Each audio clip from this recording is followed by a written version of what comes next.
Hello, everybody, and welcome. My name is Thiago Ayres, and I'm very happy to be here for the second time in the campus party stage. We are today at the Living Better stage, so we're going to talk a little bit about science, about health, and about improving our existence using science based knowledge. So, this is what we're going to see today: hacking science based human performance for all. I'm going to share with you the case of the brain fitness movement, a movement that I started with a bunch of other misfits and curious people about human performance, and over 5 years ago, and it's literally changing hundreds and thousands of lives. So this is a little bit of me. I do not have, first of all, let me make that clear. I do not have a career either in health or in care. My career was fully developed in the business management world. All right, so I'm a business consultant. I also have a strong foot in education. I'm a startup investor, and I do gig speaking, international speaking in management and innovation and entrepreneurship and leadership. But this quest of my career led me to make some questions about human performance, about productivity, about achieving more, and not only working more hours. So, over a decade ago, I started this personal quest of trying to understand what science had to offer as far as making our performance better. And it really led me to a journey which was way bigger than I thought. And it ended up in this great movement that I'm sharing with you guys today. So those are my social networks if you guys want to connect later. Uh, Quick intro. There are two main concepts that we are going to rely on today. All right. So everything that I'm going to share about the brain fitness case lies on top of two beliefs. All right. The first one, it's called biohacking. I'm sure that many of you have already heard it. It's a concept and a terminology that has become more and more present in the past few years. Dave Asprey, which is an individual that has dedicated his life to this topic, calls it the art and science of changing the environment around you and inside you so that you have more control over your own biology. It's the process of using science, biology, and self experimentation to upgrade your body, your mind, and your life. So it has a little bit of protagonism, it has a little bit of body and mind. So biohacking is the first concept that we rely on.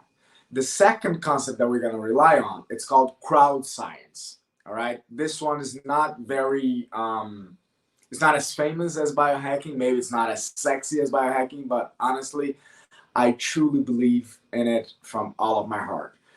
You can find the same concept also known as community science or citizen science or crowded source science, volunteer monitoring, or online citizen science. It is basically the understanding of scientific research conducted in part or in full by non professional scientists whose outcomes can be both advancements in scientific research as well as an increase in the public's understanding of science. I've put that in bold there for you guys to make sure that we really pay attention a little bit to this. We're talking not only about expanding the boundaries of knowledge, but also to making sure it is accessible by regular people like myself, like you, like people who are not professionally inserted in the bio world. All right, so this is the second belief and concept that we are gonna rely upon. So the brain fitness movement. Before starting to explain to you what is it, let me explain you the why. Right. So as I told you, around 10 years ago, I started. My professional life was, in full gear. I was doing a bunch of stuff all over the world. I've been to almost to 30 countries. a lot of gigs, a lot of contracts, and time was not giving the ROI that I needed, and I felt like I could produce more, I could achieve more, I could impact more than just adding more hours. On top of that, I had an NDE, a near-death experience. I had a motorcycle accident many years ago, and it really changed a little bit my perspectives in life. So I started more heavily making these questions to myself. So the question that really started it all, it's a no discussion in science, which is about, should we care? Should we focus our energy on depth of discoveries, which means applied scientific research and expanding the boundaries and discovering new things, or should we focus our energy on the width of application? So what I found out is it's both, right? So as mankind, we should focus both on discovering new things, making sure state of the art science keeps progressing and keeps finding new stuff, but also we have a major gap on the application, on the access. It's not something that is democratic today, the access to basic science, especially human performance science. So in the human development world, most of what is already known by science is still largely unknown to most people. So that movement started as a scream to bridge that gap. So through a series of independent projects that may be courses, workshops, online journeys, they're both online and offline, the creators, the founders of this movement, we aim to spread the understanding and application on science-based human performance development for the average person, for the average you, with knowledge, with habits, with challenges, and with gamification.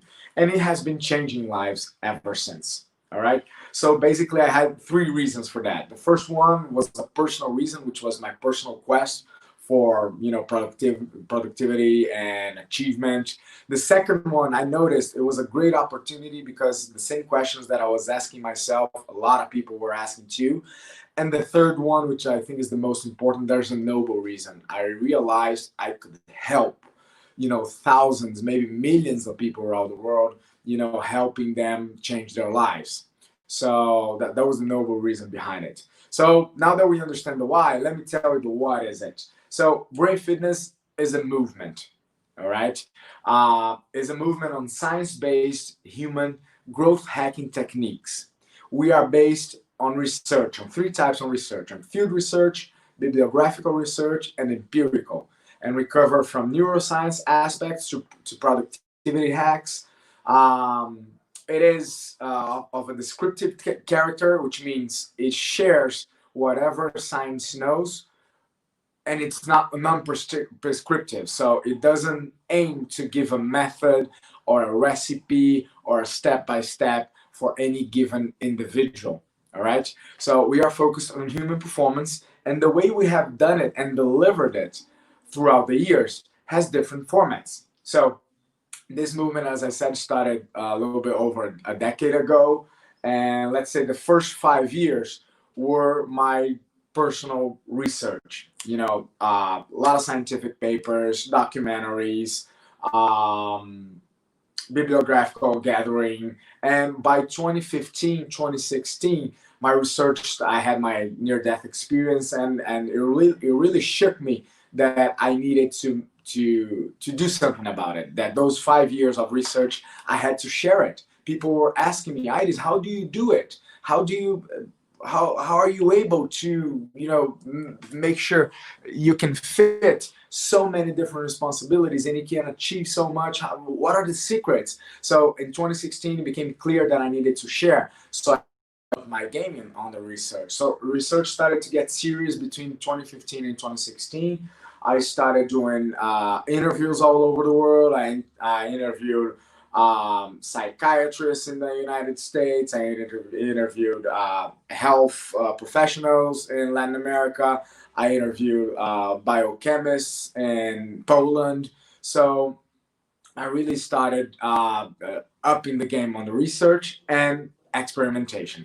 By 2017, I started sharing the first contents. I was still a little skeptical because, as I said, this is not my profession. I wasn't trained or studied formally to do this. So I was like, why would somebody listen to a business consultant about health and human performance and human development? But you know what? I just started in 2017 and it really started participating on events and it really took off. In 2018, I was already raising my impact. I was being invited to keynote session for large congresses, 1,000, 1,200 people. And we launched the first 4 hours workshop on brain fitness, sharing the techniques and the hacks that we had. Everything went so great that by the end of 2018, we launched the first 3-day immersion. All right, so we took off to a resort in the middle of nothing, in the middle of the jungle, and with the whole infrastructure for us, and dedicated 3 days of our lives to those techniques. It was awesome. 2019 was the year of going online. We had our another 3-day immersion boot camp, and we had our debut of the online version. It was basically a course, but then in 2020, we really upped the game. We finally achieved what I can call product maturity. We found a great format which can be delivered online, but it really delivers an impact. And we call that edition the Anti-Fragile. All right. It was launched right after COVID hit. It was around March 2020. And it's the most mature edition of brain fitness so far. So this is the one I'm going to be focusing on and explaining to you a little bit. So I'm going to tell you the case, explaining a little bit about this last edition. So Anti-Fragile is a transformation journey, all right, a 7-week transformation journey. So I gathered a squad of 7 specialists, 7 experts in different areas of human development. We had scholars, we had psychologists, we had neuroscientists, we had CrossFit coaches, we had wellness coaches, we had, different types of profiles that got together for a challenge to help you turn your life around in 7 weeks for body and mind. All right, so it's a multi-subject transformation journey, a growth hacking immersion with gamified challenges, with videos, exercises, apps, interviews, and great quality content. So this was the proposal in the beginning of the program. So these are the topics. You can see these are the topics that we covered in that journey. So as I said, it's a multi-topic journey, and the 7 topics are there. The first one, I'm gonna be going over each one of them real quick, so that you get a good glance, get a good feeling about it. All right. First of all, physiology. The first one is physiology. So this is the we call it 7 axes. All right. So this first axe, we talk about the physiology, the way we process and use our energy, food, body, hydration, brain, sleep, fasting, and your chronotypes. Basically, it is the first axe because we arrive in the conclusion that there's no performance without energy. So for every one of the 7 axes, you have content and you have challenges. I'm going to get to that in a second. Let me just go over the 7 topics so that you guys get a good glance of all of the journey. The second axe, it's called mindset. It's mastering the inner chaos. All right. So we go over neuroscience. We go over emotional intelligence, identifying and recognizing emotional states, how to get in and get off emotional states, how to install new habits, how to transform your mindset from a fixed mindset to a growth mindset, exercises, anxiety, depression. And this second axe is really focused on the mentality of the individual. Then we go to the third axe. Now that we got our body in order and our mind in order, we go to the third axe, which is focus and choices. All right, we call it choices and reinventing yourself, how to set goals and how to adjust them when we get challenges presented from life. So we got an ex national rowing champion that was leading that module, that topic specifically. And nothing like an athlete to let us know how do you set goals in life and how do you align all of your choices to direct your energy and your focus to the goal that you need to achieve. Once we got that covered, we go on to the next step, which is the fourth X, and we call it execution. Now it's time to talk about productivity. It's time to talk about agility, time management, how to use the best of the 24 hours that everybody gets, the 1,440 minutes of the day. So we talk about good time management habits, methods, apps to produce not only more, but also to produce better. All right. Once we got that covered, and it's a very pragmatic step, the fourth step, we go to the fifth step where we deal with some heavy stuff. What do I call the heavy stuff? The fifth X, it's called crossings. All right. So crossings is the X where we discuss fear, vulnerability, courage, purpose, legacy.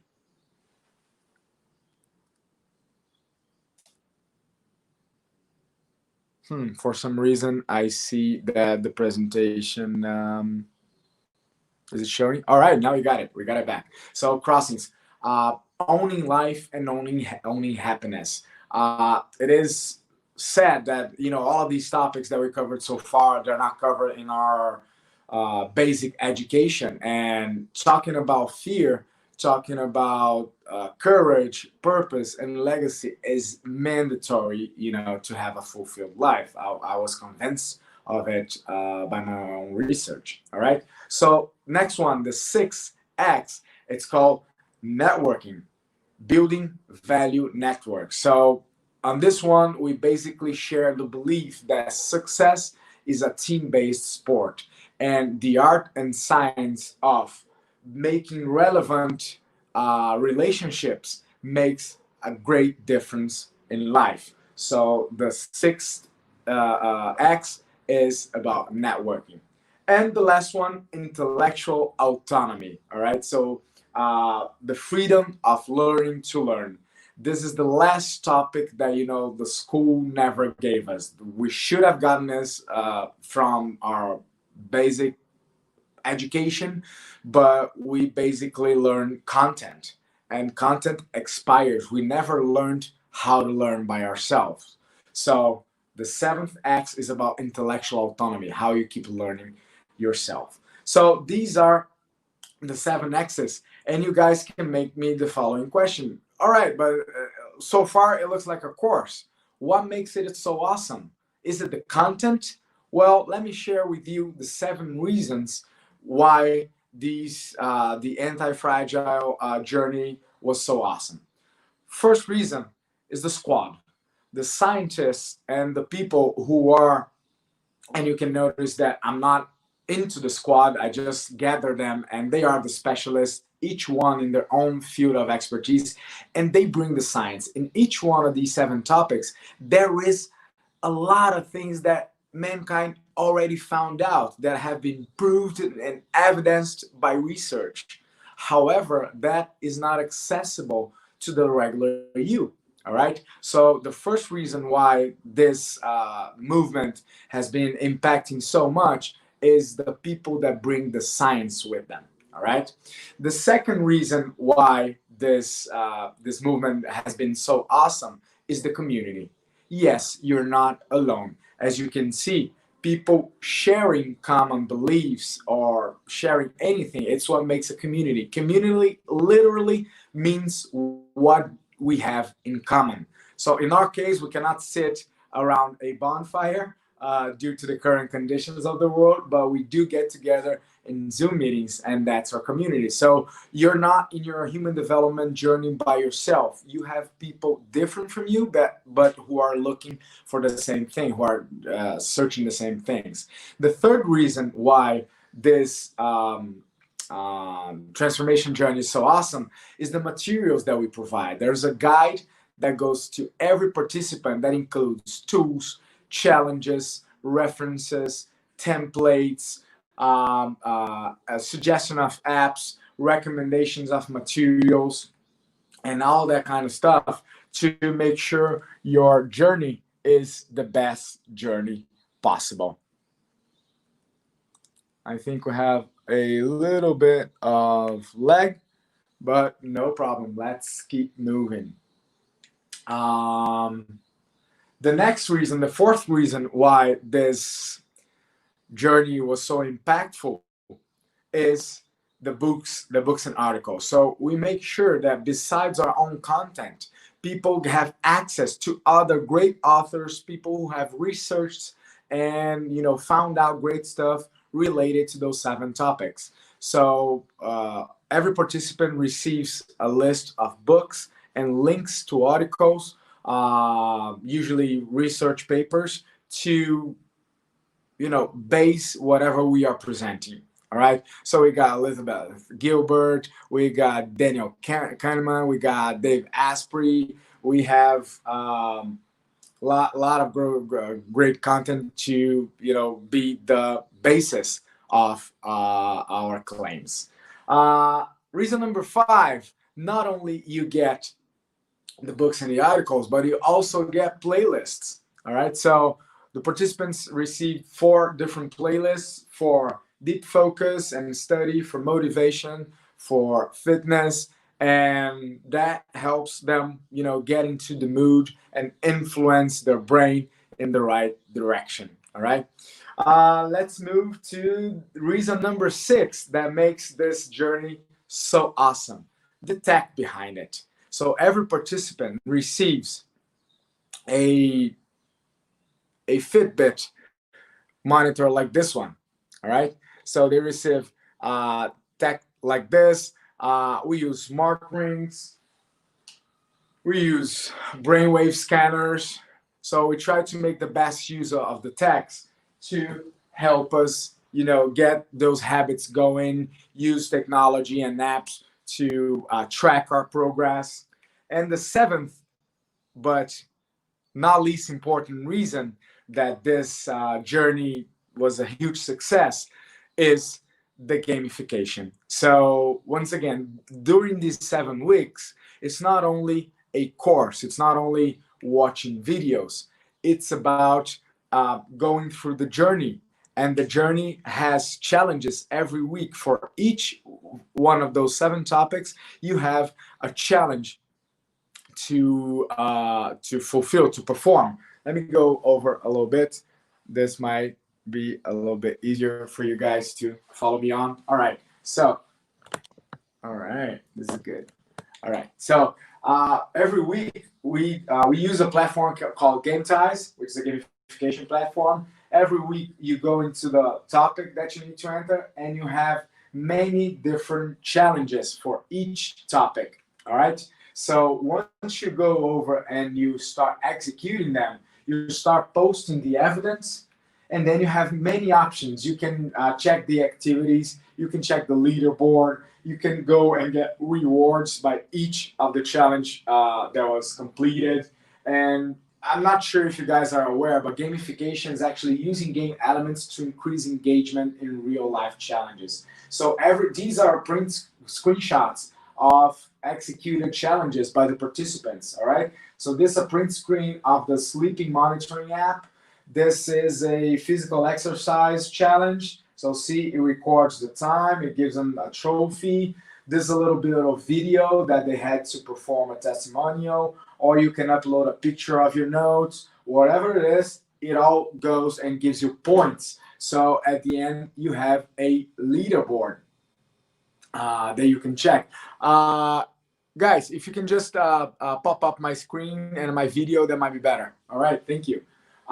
You can check the leaderboard. All right, so every week you have the leaders and the points. But the funny thing is that they're not running against each other. They're running against themselves. All right. So the game, we have all the metrics, the most active time for each module. So this is where the science of performance comes on, all right? We can monitor all of the aspects. We had a total of 51 challenges, a little bit over 1,200 comments, more than 6,000 votes. You can vote in each other's challenges. So yeah, this is where the science comes on. The most popular challenges, the engagement levels. All right, guys, if you can pop up the video. All right. So guys, I have nothing else to share besides a little bit of the results. All right. The results were awesome. Oh, last slide. The results were awesome. We received testimonials letting us know that many people were, transforming their lives with this. We have testimonials like completely changed my life. I was able to have more emotional control. Overwhelming learning experience with each of the experts. The journey was an incredible time for me. Many changes. I was able to put in practice many projects that I was procrastinating. It has been a 360 degrees experience for me. The small changes for me are generating great impact. The physical activities helped me drop over 10 pounds, and it helped me have more energy and better direction of my life. So this is the evidence that, it's working. We are very proud of, leading that movement. It is still only in the beginning. We are taking this to, a lot of different countries. There's no regional aspect to this. This applies to any person in the earth. And I would like to thank you guys and leave you with the last thought, which is people don't choose their futures. They choose their habits, and their habits determine their futures. Thank you very much. Thiago Ayres, I was very happy to be here with you today, and I'm looking forward for us to see each other again. All right, thank you.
Hello, everyone. Good afternoon, good morning. Not sure where everyone is, but it's great that you are here today. I am hoping this is a great conversation where we can interact via the comments. I'm going to explain the agenda in a second, but I just wanted to say I am appreciative of this time right now, and I am looking forward, like I said, to giving you this talk on the careers for now in IT and how to maintain that competitive edge. If you have any questions, please do put it in the chat. And if you want to reach out after this presentation, I'm more than happy to add my social medias towards the end as well, where you can reach out. So without further ado, I'm going to go through to the presentation. So, okay, maintaining the competitive edge. So I'm going to move on to the agenda now. So I'm going to explain to you who I am. I'm going to explain to you the Skillstrut story, and then we're going to have a conversation in two parts. I'm not sure who is interested in the technical aspect of IT or just want to get general aspect. I'm just going to explain generally what the IT careers now are and also how to maintain the competitive edge and give you some takeaways at the end. And if you have any questions, the facilitators on the call will point me out to it. And yeah, I'll be happy to answer them either towards the end or as I'm going through to the presentation. So yeah, the agenda. I'm going to now move on to who I am. So I just wanted to give you a bit of who I am, like who is this person giving this talk about IT? What is his credentials? So here it is. So who I am. So my name is Michael Olatokun, like I said at the beginning. And from a young age, I've always been a wanderer. I've always been somebody that's been really interested in how things work, lifting the rug, as it were. And as a result of that, I joined this initiative when I was in sixth form about cyberbullying and how social media works. And it actually got me interested in technology because actually before I was actually going to do law. And I had no real connection in terms of computer science and technology. I did IT, but at the same time, it wasn't as in depth as computer science when it came to programming. So again, I didn't really see myself in the career path I'm in now, but just through joining this initiative back in the day with cyberbullying, I decided, hey, technology is an interesting space. How does it work? I don't know, but I'm definitely interested in finding out. I've liked gaming and I've liked other things, so I thought, you know what, it kind of relates, technology is so broad in its essence that I wanted to get into it more. And another point was job security. I kind of got the sense that technology was really booming and we were really in the infancy of something that was going to grow exponentially. So this was about 2011 now. I'm about to go to university. I've done a placement at this time and I've done a series of modules, and it all resulted in 2015 when I got my first class honors. And that was a proud achievement considering I was somebody that didn't do computer science back then. And I was like, you know what? This is really great and I'm really proud of myself. So I always instill that proudness every time I talk to people about, my journey, just because it wasn't an easy thing. But with the steps that I'm going to explain later on, I can explain how you, if you are interested in technology, can make a success in this space. So yeah, fast forward now to, like I said, 2015, 4 years after university. I'm now at a stage where I'm starting my career, and I've been pretty much everywhere since I've began my career.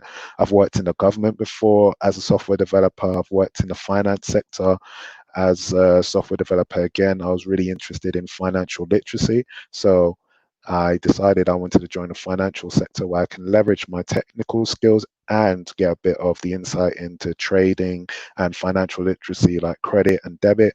And then before I get into Skillstrut, I joined a consultancy firm in order to get an understanding of how the business world works, getting clients and going through a journey really from going from just a concept to an actual fully fledged system. And you get such great learning in a consultancy, which was my strategy in terms of how I can now build Skillstrut using a sort of consultancy arm. So that's how I got into Skillstrut, I guess. So I started to really want to help people and help people that were technical, but also people in general when they transition from university or wanted to get into their career path. And I'm going to go to the next slide in a sec, but I just wanted to highlight some other things about who I am. I'm a mentor, so I spend a lot of my time with mentees, and I'm somebody that advocates, just to give back. And that's what a lot of Skillstruck is. It's an empowerment platform for young people and people that want to start their career path. So I provide tools for people who are going to interview, for example. So I've just caught up with somebody this morning who has an interview on Tuesday, and we were just breaking down in terms of a mock interview kind of tips and tricks to help her. And so, yeah, it's just something where, it's all about giving back. So mentoring is part of who I am, platform provider, and I'll explain a bit more about that later on. I blog as well. I write stuff about knowledge management. I write stuff about networking and all sorts of aspects of career interviews, things like that. So that's who I am. And of course, I'm a software developer, a language learner. And I know we are filming, and, this campus party has so much reach all over the world, and language is such a beautiful thing that, unites us. We all have a language, and for that, I'm actually really passionate. So I actually am quite fluent when it comes to Spanish. And so that's been a journey in itself. So that's actually helped me as well when it comes to communication and just learning English, ironically enough, because you really do go back to basics. So yeah, that's a bit about me. And now I'm going to talk about Skillstruck a bit more and then start with the conversation. So I'm going to go to the next slide right now. And hopefully, all going well, this video will play. And I'm going to explain, well, I'm going to get the video to explain better who or what Skillstruck is, why, and where you can reach out. So without further ado, I'm going to play the video. Skillstruck, the story. The what, who, why, and where. What is Skillstruck? Skillstruck is formed of two words.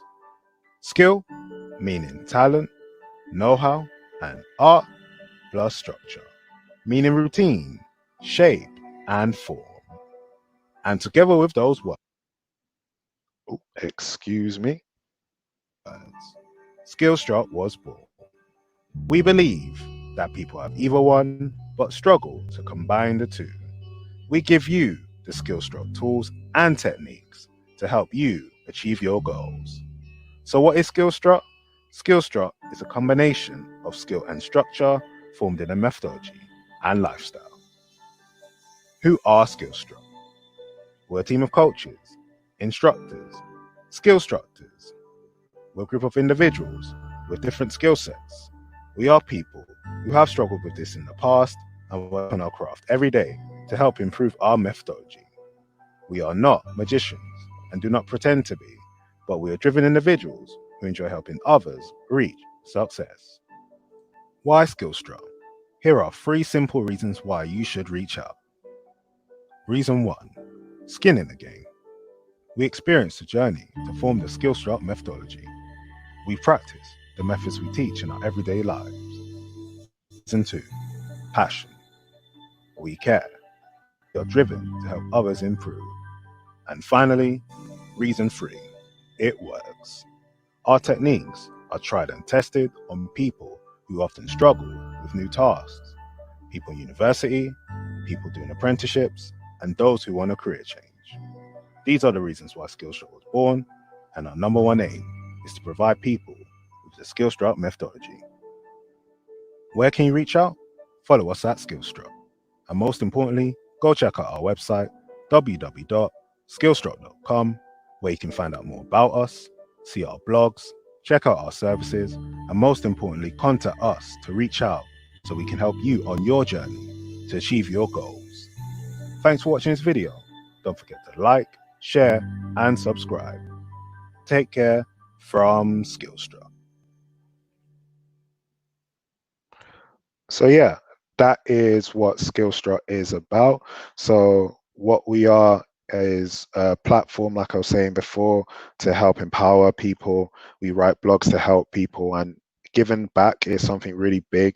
From Skillstruck, we have our methodology, which I'll explain later on, and that's who we are. We're just givers, and we are just giving back our time and just our sort of availability for people to just take advantage of our experiences in whatever sector, really. I come from a technical background, so that's how I give back, but other people in their other skill sets give back in other different ways. And like I said, in terms of where to reach out, it was explained on the video, but I'm happy to provide the details of where you can reach out. Social media is towards the end. But yeah, that's essentially what Skillstrut is and a bit of the Skillstrut story. I'm now going to move on to the conversation. So this is the part where I'd like some comments in the chat if possible, and maybe facilitators on the call can give me a help in terms of what some of the comments are. So IT careers now and for the future. So before I dive into it, it'll be great to get an understanding of what you feel like the future of tech is, or what does that mean when I say the future of tech? What is it? What does it mean? Give me some examples. It'll be great, you know, to get some ideas and thoughts in the comment section.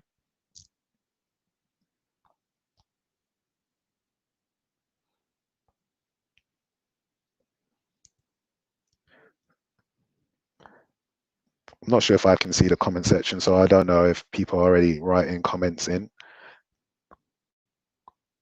but let me see.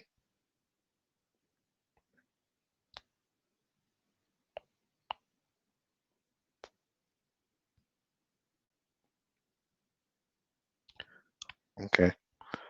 All right. Okay. If there's no one that's writing comments, I will move on, but I'll give it maybe 10 seconds. I won't do a countdown, but if there's no comments, I'll move on to what I feel is the answer.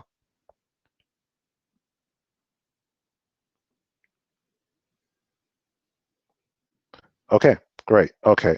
I'll move on then and just say that the future of technology. So what does this mean? So for me, I've picked out 6 things, and I'll explain briefly in terms of these 6 things are and why I feel like these are things where it's like the future of tech, in my opinion.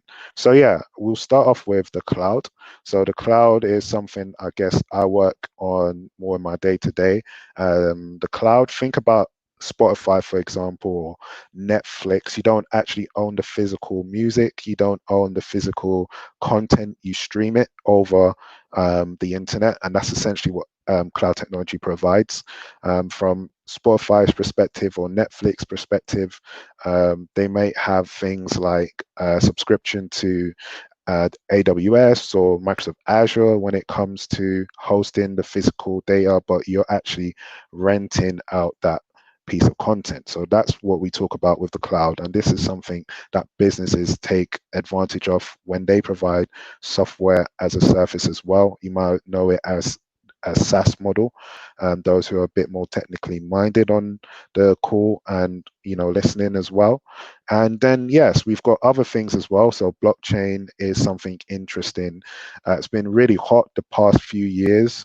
Those who are sort of in the financial world may have heard of cryptocurrency, for example. And cryptocurrency, the underpinning technology of that is blockchain. And blockchain is a kind of technology. It's a secure way of actually distributing information and data. It uses very sophisticated algorithms to decentralize data to make it really hard for people to infiltrate and hack that data. So get access to that data without permission. And so, yeah, we've got other things as well. So we've got machine learning. So those who are familiar with applications such as Cortana and Siri, the underpins of that is machine learning. And it uses sophisticated algorithms to build on data so much that it becomes almost autonomous. It's not 100% fully there, but it's so vast in its knowledge. It's building up data to actually guess certain predictive analytics and things like that. So that's where machine learning comes from. Data science is a part of that as well. So again, links to machine learning. So just again, using data to actually curate information. There's concepts such as big data, which is essentially what it says on the tin, complex ways to ascertain huge amounts of data. You've got IoT, which is Internet of Things, and Internet of Things, think about your smartwatches, for example. I believe the previous presentator was talking about technology, and one of those things he was talking about was smartwatches, and that's a classic example of what IoT is. So IoT, Internet of Things, is about physical devices with the internet, essentially. And funnily enough, actually, I created a final year project, and I always tell my mentees this because I didn't realize it was IoT until a few years back when I reflected on it. So I had a project called Musology in the Form of Pi. So that's musicology in the form of Pi. And what I meant by Pi was the Raspberry Pi. So those who, again, might be in the tech world will know that a Raspberry Pi is a little credit card sized chip where you can do a lot of development. And so I created a music streaming platform by curating data. So again, aspects of data science here, and getting people to answer questions, and based on that, I would get the Raspberry Pi to stream music. And it connected so many things like the cloud. I used the cloud to store the answers.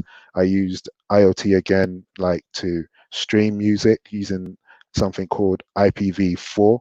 Now we've got 6, so this was a few years back. And so yeah, that was IoT. And then we finally got X. So X is that X factor that hasn't been created yet. So we're talking about maybe blockchain 10 years ago. So you might be on the call or just listening right now thinking, none of these things really gravitate to me. There's nothing there connecting to me. And by the way, like I said before, there are other things, that I haven't mentioned here that are also part of that future or the now of tech, really. So just to bear that in mind. But yeah, so the X is something that someone's creating right now in their garage, somebody that's actually creating something in their head right now, and 10 years to come, we'll be talking about that, and that will be in my sort of top future of tech or the now of tech. And I was kind of forced to say the future of tech when really in reality it's a lot of now, because the way technology works is we are always building on it, and there's so much we are doing in this technology space or this technological space that it's just grown so much that in a few weeks we can actually be saying the future of tech is this.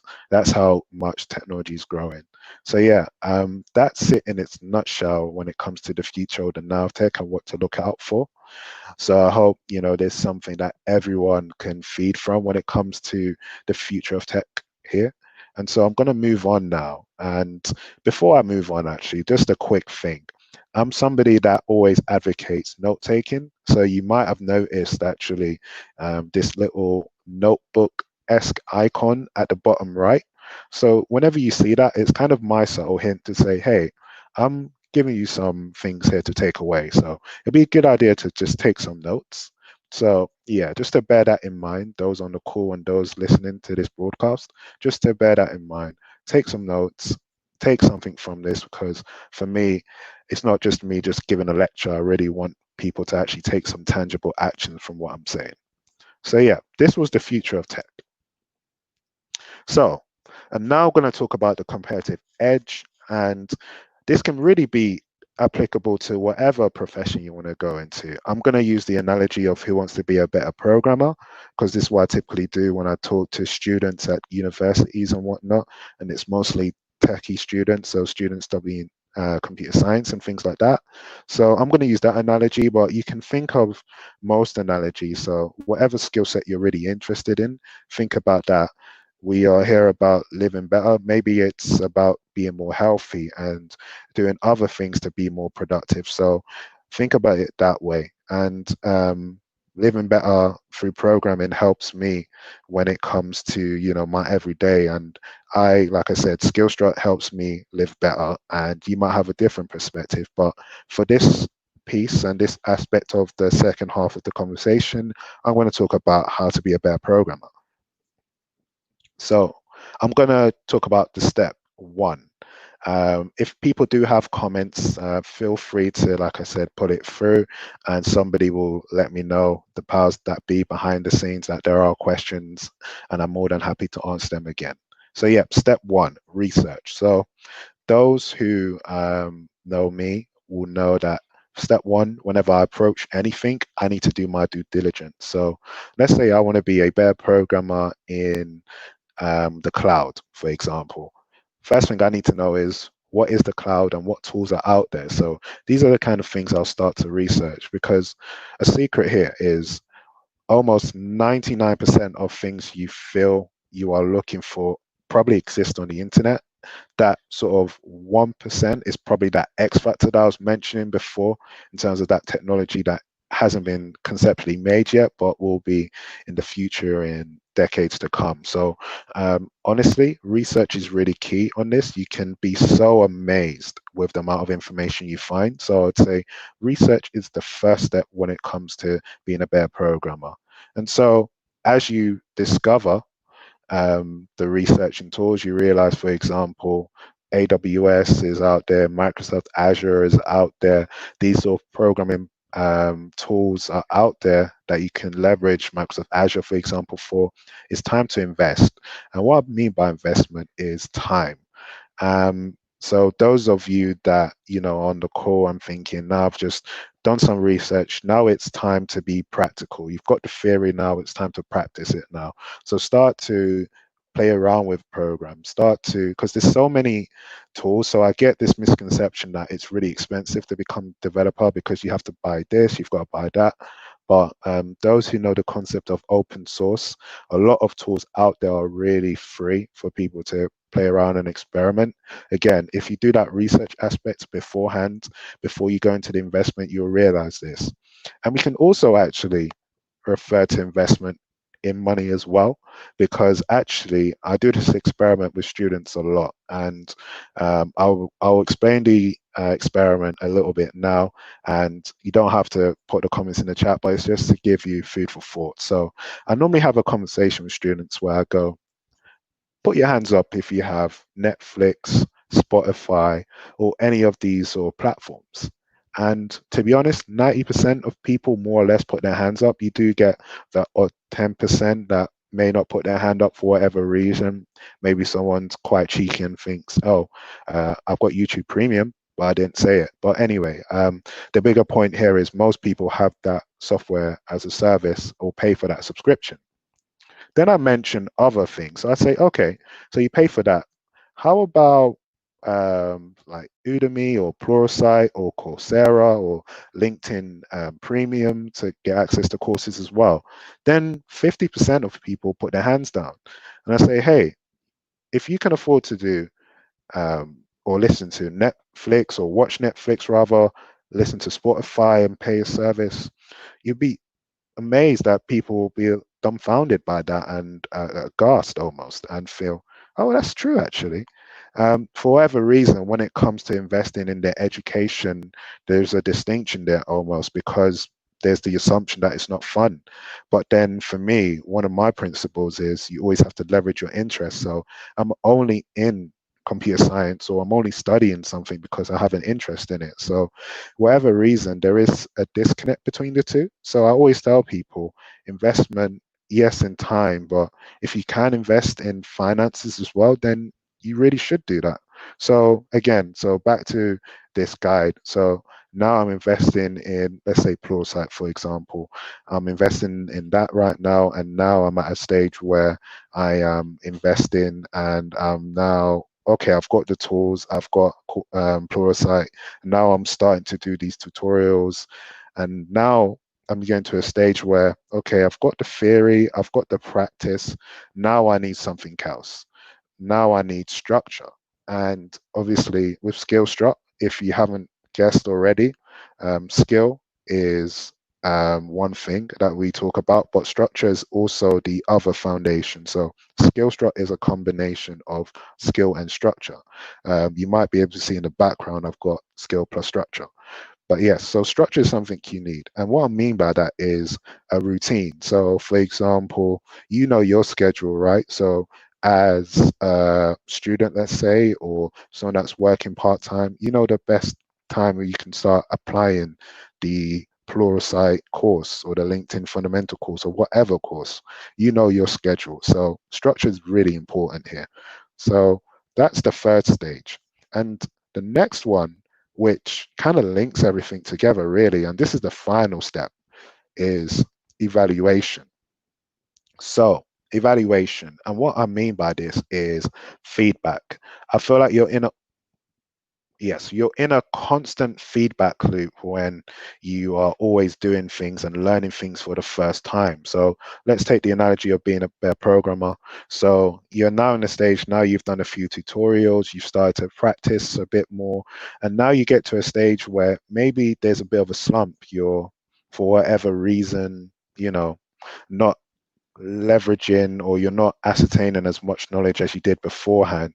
That can be for a number of factors. Normally it's because of the previous three things. So it might be to do with the structure. Maybe things have changed. So maybe, for example, you're in university right now, your timetable has changed. Maybe your part-time job has turned into a full-time job. Maybe you're looking for a new role, so priorities have changed. So that's where you have to assess the structure. And then maybe it's the investment. Maybe Pluralsight doesn't have that course. Not everyone on this call or listening might be a developer or anything like that. Maybe you need to put something else in place.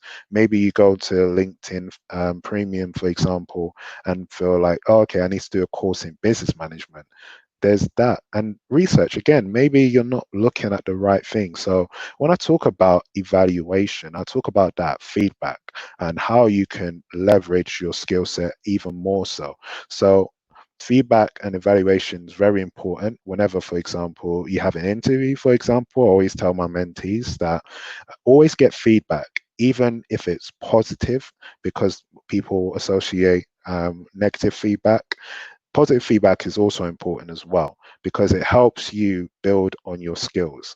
Like, you can refine your skills even more. Or obviously with negative feedback, you can, or I like to say constructive better, you can actually help elevate yourself. So evaluation is very, very important. So I say all of this now, and this is how I've got the competitive edge every time I've looked for a job, how I operate with Skillstrut, and this is the Skillstrut methodology. So it's called the RISE model, and this is something that we've created in-house and we share with as many people as possible, because we really want people to have a sort of four-step guide when it comes to gaining the competitive edge, or wanting a sort of guidance when it comes to approaching something like an interview, or just going into technology, or living better. Obviously here now the theme is living better. So how do I live better? You rise. And there's a reason why it's called Rise, because that's how you elevate yourself, is that sort of going upward trajectory. And so with Rise, that's how you are able to live better. That's how you're able to become a better programmer. And that's really how you elevate yourself. And this is sort of one of the core pillars when it comes to Skillstrut, when we talk to people about how we, how we maneuver in the industry, and how, in our sort of everyday lives, we apply RISE principles. Normally in my talks, I normally bring a few of my mentees who have actually used the RISE methodology to gain internships, to change career paths, to lose weight. It's really something that is really pocket sized, and I formed this specifically for this purpose, just so people can easily take away something from this. So that's the methodology, and that is sort of the Skillstrut way of doing things. And so, yeah, I just want to just say, going forward with your career path, is the future is data. So obviously the theme of this was about IT careers now and for the future. So just understanding that the future really is information. So all these technologies I'm talking about, it's all about data and information. So Spotify, information about music; Netflix, information about videos; and businesses, information for whatever. So it can be I don't know, I'm just plucking straws here. So it can be a flower business, for example, and you need to get information on the seasons and what best flowers are best or adequate for a specific season or time of the month. So data is really important when it comes to programming and technology. It's data that moves from one place to another, is how I describe programming. Kind of the ebbs and flows of programming is getting information from X to Y and then displaying it somehow, so on a website. So the classic example here is a website where you have the database which stores data. You have some sort of in between, so some sort of server logic to get the data from the database, and then you have a visual representation, which is normally HTML, CSS on a web page. So that's what I mean by the future of data. It's all about information and knowledge management, which again is something, like I mentioned before, I write about on my platform. The future is what you make it. So going forward now, you should have a sense of what the future is and what Skillstrut provides with the RISE methodology.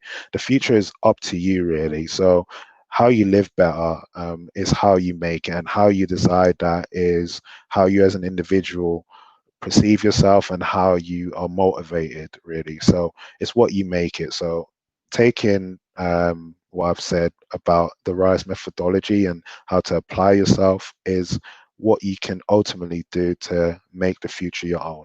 And so the last 2 points, which relate to what I've been saying previously, so the future is you, is up to you to make that decision in life and how you carry yourself, and rise to raise to gain the competitive edge. So the future is you. You're at a time, you might be young. I don't know how old some of the people on the call, because I can't see anyone. You might be really young right now and thinking, okay, can I make mistakes? The answer is yes, you can. You're at a good time where you've got that currency of time right now, and you can really take advantage of that. And so honestly, the future is you. And even if you're sort of on the older side of the spectrum, you can still make it your own today to decide that I'm going to take the RISE methodology and gain that competitive edge and live better. So again, rise to gain the competitive edge. So again, going forward, this is what you should do. And again, please do take notes. Go back to this video. You can probably rewind this or whatever, because I'm saying certain things that you should take away. And this sort of is a sort of picturesque view of what you should ultimately take away in terms of my talk. And so finally, I just wanted to say, you probably won't have time to tackle some of these, but I'll be really interested to know what your biggest takeaway is, whether that's in the comment section or whether just reaching out to me at Skillstrut to just say, hey, this was my biggest takeaway. And finally, yeah, for those who are listening, who are the ages of 16 to 29 and are interested in joining the Skillstrut University Network, again, I will, I'm not sure how I can do this with just leaving my social media. Maybe people behind the scenes, I can give it to them and they can circulate it. If you are interested, I do have ways you can reach out. Obviously, skillstrut.com is the easiest way, and there's a contact us page where you can do that, but also social media as well. And finally, just to say, can you tell a friend about Skillstrut? Can you, like I said, give feedback? It's very important. As me, myself, I take the RISE methodology and evaluate things I do. So this talk, maybe there was something you were expecting that wasn't there.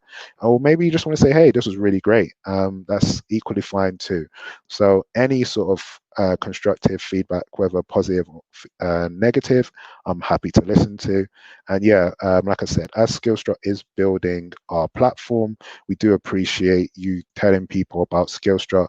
You might feel like Skillstrut doesn't fit you, but maybe you have a friend in mind who's sort of into technology, for example, and wants to move in that career.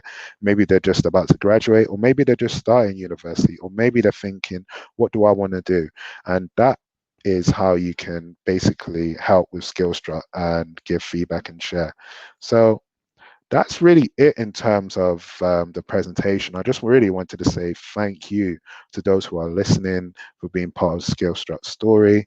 And I'm not sure if we've got time to take questions, but that is my social media. Essentially, it's at Skillstrut. Those who have a QR scanner, if you scan the screen right now. Hopefully you're going well. It should take you to my various social medias. And if there's some way I can send out my social medias as well, I'll try and do that. And you can take a note of that as well. I'm happy to answer any questions if we've got time to do so. But if not, like I said, feel free to reach out to me whatever sort of way you want to, whether it's directly on the Contact Us page or through social media. Thank you again. I appreciate it. I don't know if we've got time for questions. Do we have any chat in the window? Great. Okay, no problem. We are out of time. I just want to say thank you again. Everyone have a great day. And don't forget, rise to gain the competitive edge, rise to live better. Thank you.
So I think I'm online. That's right. Okay, I'll start here. So first of all, my name is João. I'm from Brazil. I'm so glad to be here on Campus Party. And in the next 30 minutes, I will explain a little bit about my job, my professional background, and how I'm working to improve and enhance the life of the people with visual impairment. So as I said, my name is João. I'm from Brazil. I'm 28 years old. And my professional background, I studied electrical engineering for 4 years. Then I dropped out of college and started marketing and advertising, where I graduated. And those courses that I took provided me a job title that is called nowadays as creative technologist. And basically, a creative technologist is someone who knows about technology, programming, and all those stuff, and also can combine them with innovation and creativity. So basically, it's a kind of a hybrid professional that can work either with technology or creativity. Also, I've been enrolled into the Apple Developer Academy, which is a program from Apple, a worldwide program, and the job title that they gave me is diviner. So I've been there for 2 years, and a diviner is basically someone who can also work with development in a project, but also design. Since I got this job title as a diviner, creative technologies, and it's not, at least when I graduated and when I started working, a formal profession, I had to find methods to practice and also to get enrolled into projects that I could use my competencies. So I started participating in hackathons. So here I'm going to show you guys one hackathon about electrical devices, hackathon about law tech hackathons, health hackathons. Also NASA Space Apps, which is a hackathon from NASA, and another hackathon from here, my city in Curitiba. But of all these hackathons that I've been to, this one is the most important one because it's where I founded my business, where I met my associates, and where we created the product, the startup that I'm going to show you guys now. And its name is Viver. This presentation here probably will have some keynotes in Portuguese because I'm using the same presentation that I use here in Brazil, but I'm going to translate to you guys. So Viver, revealing the world, and that's what we do. Before talking about Viver, I'd like to show you a background of my work as a voluntary. I've been working with voluntary for maybe 5 or 6 years. I started in 2014, and here in this photo, I was with some friends of mine and also with people from an institute that attended people with visual impairment. So in this moment here, we went to an ice cream store, and we were 12 people, and we were with 2 cars, and also I think you guys know the cars you can only get in the car with 5 people, so 2 of them would be outside the car. We had to go by bus or foot, so on bus or by foot. And I decided to go with one of with a blind sir that was with us, and we went to a bus stop. We were waiting for the bus to go to the ice cream store, and what happened was when a blind person is on a bus stop, basically what happens is that he only listens to the sounds of the bus, and if that person is alone on the bus stop, he will have to stop all the buses that is passing by, ask for the driver which line is that, or advance the security line in the bus stops, or ask for someone. And that's very hard for a person with a visual impairment. So we decided to create Viver to try to minimize this effect of this situation. And we developed a mobile app that uses micro location technology that helps visually impaired people to get around, interact with their surroundings. So basically, we install some devices in points of interest, and those devices send signals to the smartphone of the user, and then via an audio assistant, he starts to receive some orientations about his locations and its surroundings. So better than just explain like this, I would like to show you guys how does it work. So I'm pretty sure it's easier for understanding. Probably I'll need show my camera now so I can show how does it work. Let's see here.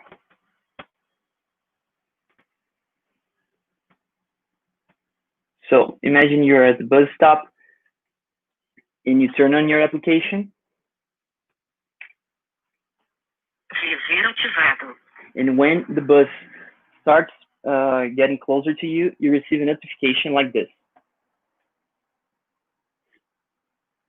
Ônibus Santa Cândida Capão Raso, ônibus Santa Cândida Capão Raso, sentido Capão Raso está se aproximando.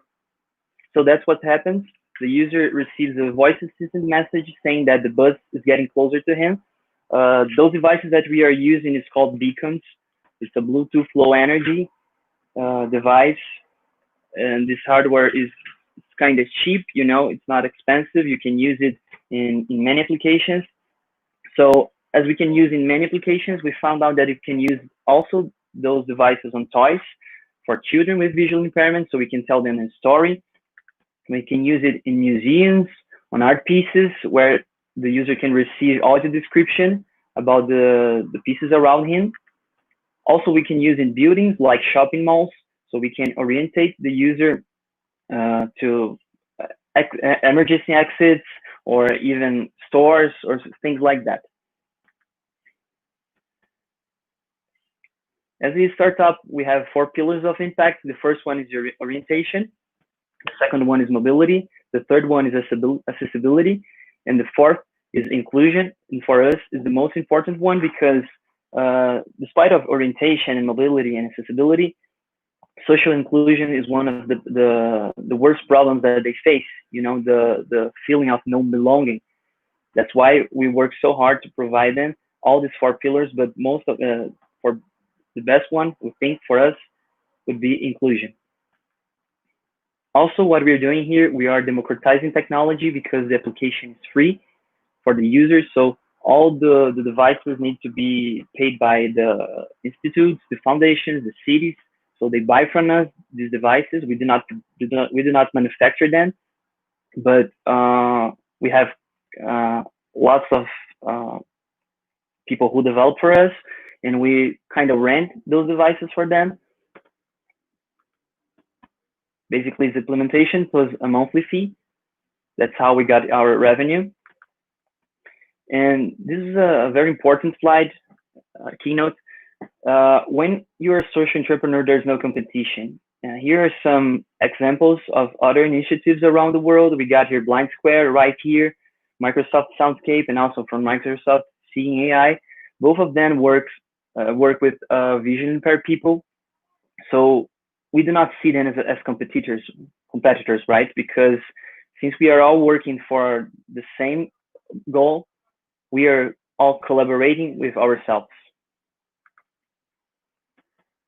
All these things that we've been doing have been recognized not only by the community of the visually impaired people, but also from government. So we have a very close relationship with both of the states in Paraná, that's the state where we live, also the city of Curitiba. All this work took us to many events, providing workshops, speeches, conferences. Also, we got a lot of PR, such as media. We got here interviews, more interviews, media, and media. So last year, 2019, we were invited to a very important event here in Brazil, and probably a very important event in the world, called Rock in Rio. I don't know if you guys know that, but Rock in Rio is one of the biggest entertainment festivals in the world, and we were invited to provide them our technology and our solution. It was very good and it was very awesome, basically because it was the first time in history a music festival provided an accessibility technology infrastructure like this. So it was an awesome experience. We mapped more than 29 spots using 83 devices. Also, we got a lot of PR and media around that. So it was awesome for our business. Here, and for me, is the most important thing of all what happened. You can see on these photos, we are with some people, with some friends, and it's a fun story because we asked for Rock in Rio for some, how can I say? I mean, I really need to get these people to Rio de Janeiro, right? These guys are from Curitiba. And I said, you're going to give me tickets for them because they need to know what we are doing over there.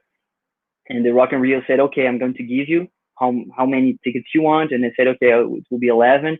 And the problem was how I am going to take all these people to Rio de Janeiro from Curitiba. And it was fun because we rented a microbus. We all traveled like for 12 hours with guiding dog and a lot of food and a lot of fun. So it was great for us. But for them, it was much more important because what I said before, the feeling of non-belonging was getting, I wouldn't say solved, but they were feeling more part of this. And one important thing that I would like to say is when you're working with social impact, but mainly with visually impaired and other disabilities, is that you cannot create something for them without them, right? That's a very important thing to point out. Also, we installed our devices in an airport here, and I'm pretty sure that it's the first airport in the world having this accessibility technology. It's in the Aeroporto of Guarapuava. Also, we got here some awards. The last one was this one, where me representing Viver got this award as one of the most inspired people, one of the most inspired person in 2019. Also, we are residents on Station Hack Station from Facebook, which is a program in partnership with Artemisia that supports national social impact initiatives. So we are residents in São Paulo. And also, I'm a fellow of YLI, which is a program from the US Embassy and US government that, how can I say, actually they capacitate us and train us, and they choose every year they choose 200 talents from Latin America and provide them lots of studies and opportunities in the US. So basically now I'm a wildlife fellow. My cohort is 2020. And what we are doing here has the potential to impact the life of 280 million people around the world, people with visual impairment. And when I say visual impairment, I'm not saying that all of them are blind, because we got other types of visual impairment, such as low vision, daltonism, and all those stuff. And when we started working with this and we saw how much impact we could provide them, the question that we were always asking ourselves is, if we can help these people, if we can empower them, if we can provide them a better life, and we have the resources for this, despite of seeing all these problems, and we are not doing this, the question that is made is, who are the blinds in fact, right? If we see all those problems and we are not doing anything to solve them, who are the blinds in fact? Well, some people ask me how to get there, and it's a very fun question because there are many ways to go over there, but for me, it's a very specific one. It's an obvious one. You can do the obvious, right? If you want to get there and impact socially, you have to do something that is not obvious, because Otherwise, people would be doing already. And in the world that we are living now, we have a big opportunity. And when I say that because a few years ago, a few decades ago, it was something like this. The world was much bigger for us. If you wanted to send a message to someone, that would be a lot of time and a lot of effort. But now what happens is this: with technology, the world becomes smaller, the spaces become smaller, right? Distance between places. And as well as we can give a fish to someone or we can teach them how to fish, much more important than that is to think if the way that we are teaching them is the way that people are fishing is the right way. Much more important than that. And this is very related to the underdog mentality, which is a mentality where me and my associates and my partners try to work with. Basically, you have to understand that people expect nothing from you, right? And when people do not expect nothing from you, you do not have all the weight in your back. You can do whatever you want, you can risk, and you can get high rewards, you know? Also, you have to train like a loser and play like a champ, you know? I've got this example here from from Bale, which is a soccer player. And once he went to a training, much more earlier than the other players, but when he arrived there, he found that Cristiano Ronaldo was already training. So even if Cristiano Ronaldo is the best soccer player in the world, he did not think like that. He's still training like a loser. And when I say that, it's not like he's a loser, but he's training like someone who needs to get higher. Also, we have to prove people that they are wrong. There are a lot of toxic people around us who say that we are not able to do some things and we are not going to achieve our goals. So it's not about being like proving them just because to show them they are wrong, but to try to show them that being like that is not good. They are not helping. And when they see that with all those efforts to trying to make you go wrong or, you know, those stuff, it didn't happen. Also, we have to embrace the gratitude. It's a very good thing for us. We have to be grateful for all the opportunities that we have. And also we have to see things from optimistic side, and being grateful for the things that happen to you probably will make you happier and also will motivate you. Here's a video that I'd like to show you guys before ending my presentation. It's a video that it's a motto for me, and that's it.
Well, before ending my presentation, I would like to say that being a social entrepreneur is it's very good because you're not seeking only social impact. Also, you know that you have to get a profit from things that you're doing, and that's good because you start looking at things much more with rationality than emotional.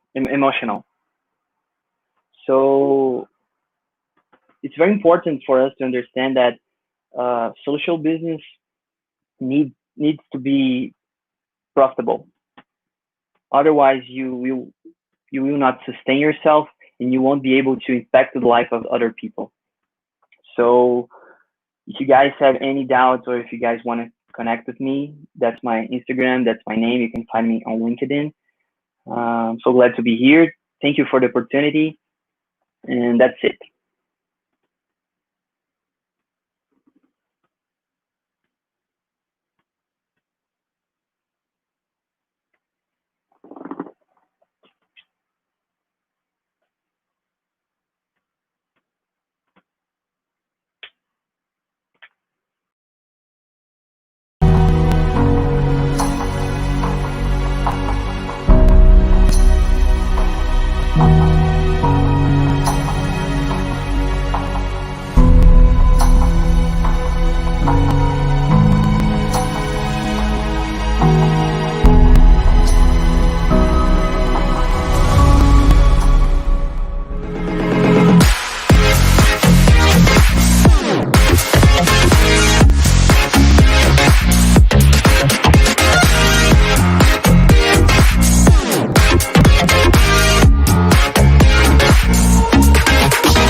Hello everyone, welcome to Campus Party.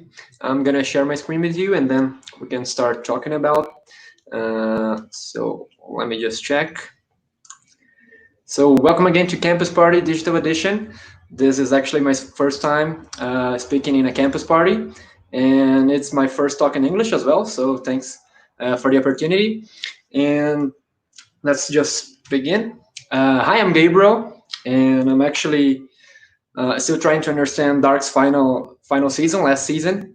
And if you do know what's going to happen or what happened, just chat with me. We can talk about it. I love it, but I still don't understand everything. So I'm Gabriel. I'm 24 years old, and I think I am kind of the Brazilian stereotype because I love soccer, I love samba, I love caipirinha and carnaval, and I love my country. I think you can just understand this.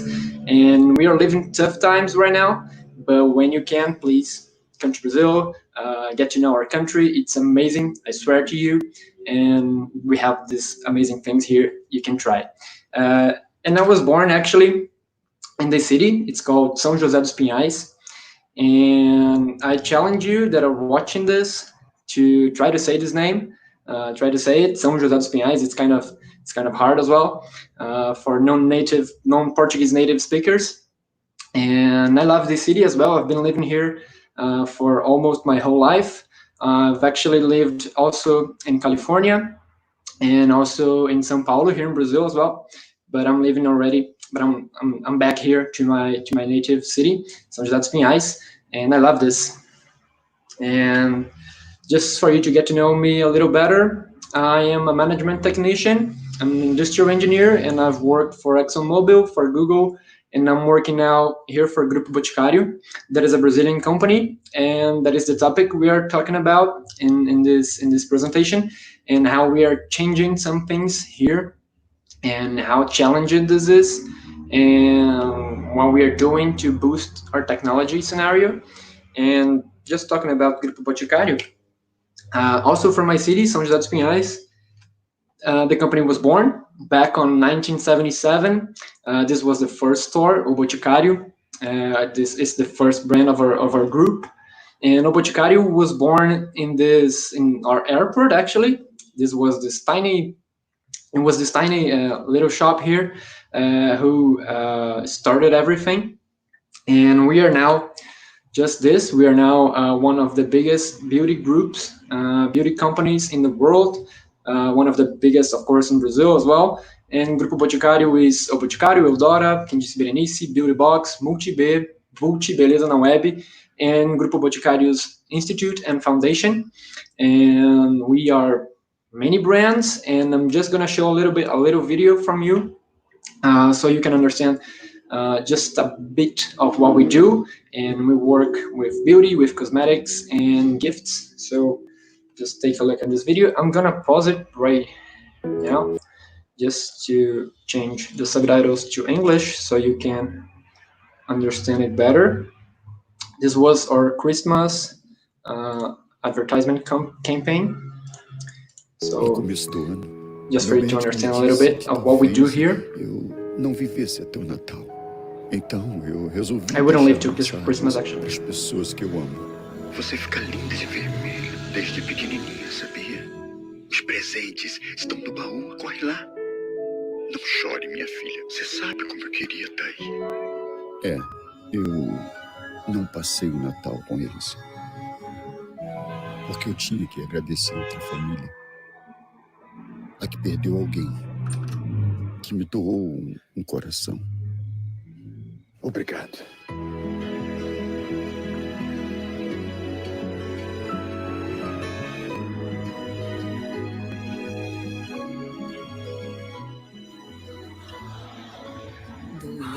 Este Natal.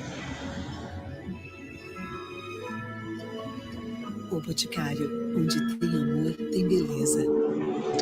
So basically, that's just a bit of what we do, and O Boticário itself is one of the most loved Brazilian brands. And just for you to know, we've been selling this beauty products ever since we were born. and we were growing. Then 2020, we were growing. We were trying to do even better than we have been doing in the last few years. And we were so excited. 2020 is going to be a great year. I just came to the company right now this year, January 14th actually, and I was also excited to see our growth.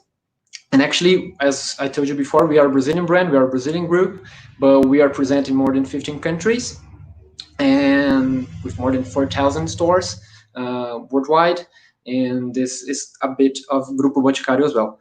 And then we were really excited, but you know what happened this year? Boom! Was a pandemic. There is this pandemic, the biggest health crisis we've been facing as a humanity, as a humankind, in the last few years. And also with this pandemic scenario, this health crisis, there comes the political crisis, especially here in Brazil, economical crisis across the world, and everything we were thinking about doing just changed. We have many stores here in Brazil, and with quarantine, the stores were closed. And we as a brand, we as a group, we focused on producing hand sanitizers, and we donated them for health institutions here in Brazil. But there was this fear. Of course, the stores were closed. It's one of our major revenue sources. And then the question was, how could we keep the jobs even with a huge revenue source closed? So this was really tough times we've been living. We've been trying to help many people here, and not just as a company, but as people here in Brazil, as persons, and as a person. And this question was a really tough one. How could we keep the jobs? How could we keep maintaining people employed without this revenue source that we had? So we just found something, a technology boost, and that's what I'm here to talk to you about it. We were doing this transformation, this transition, and then we have this scenario where we had to accelerate it.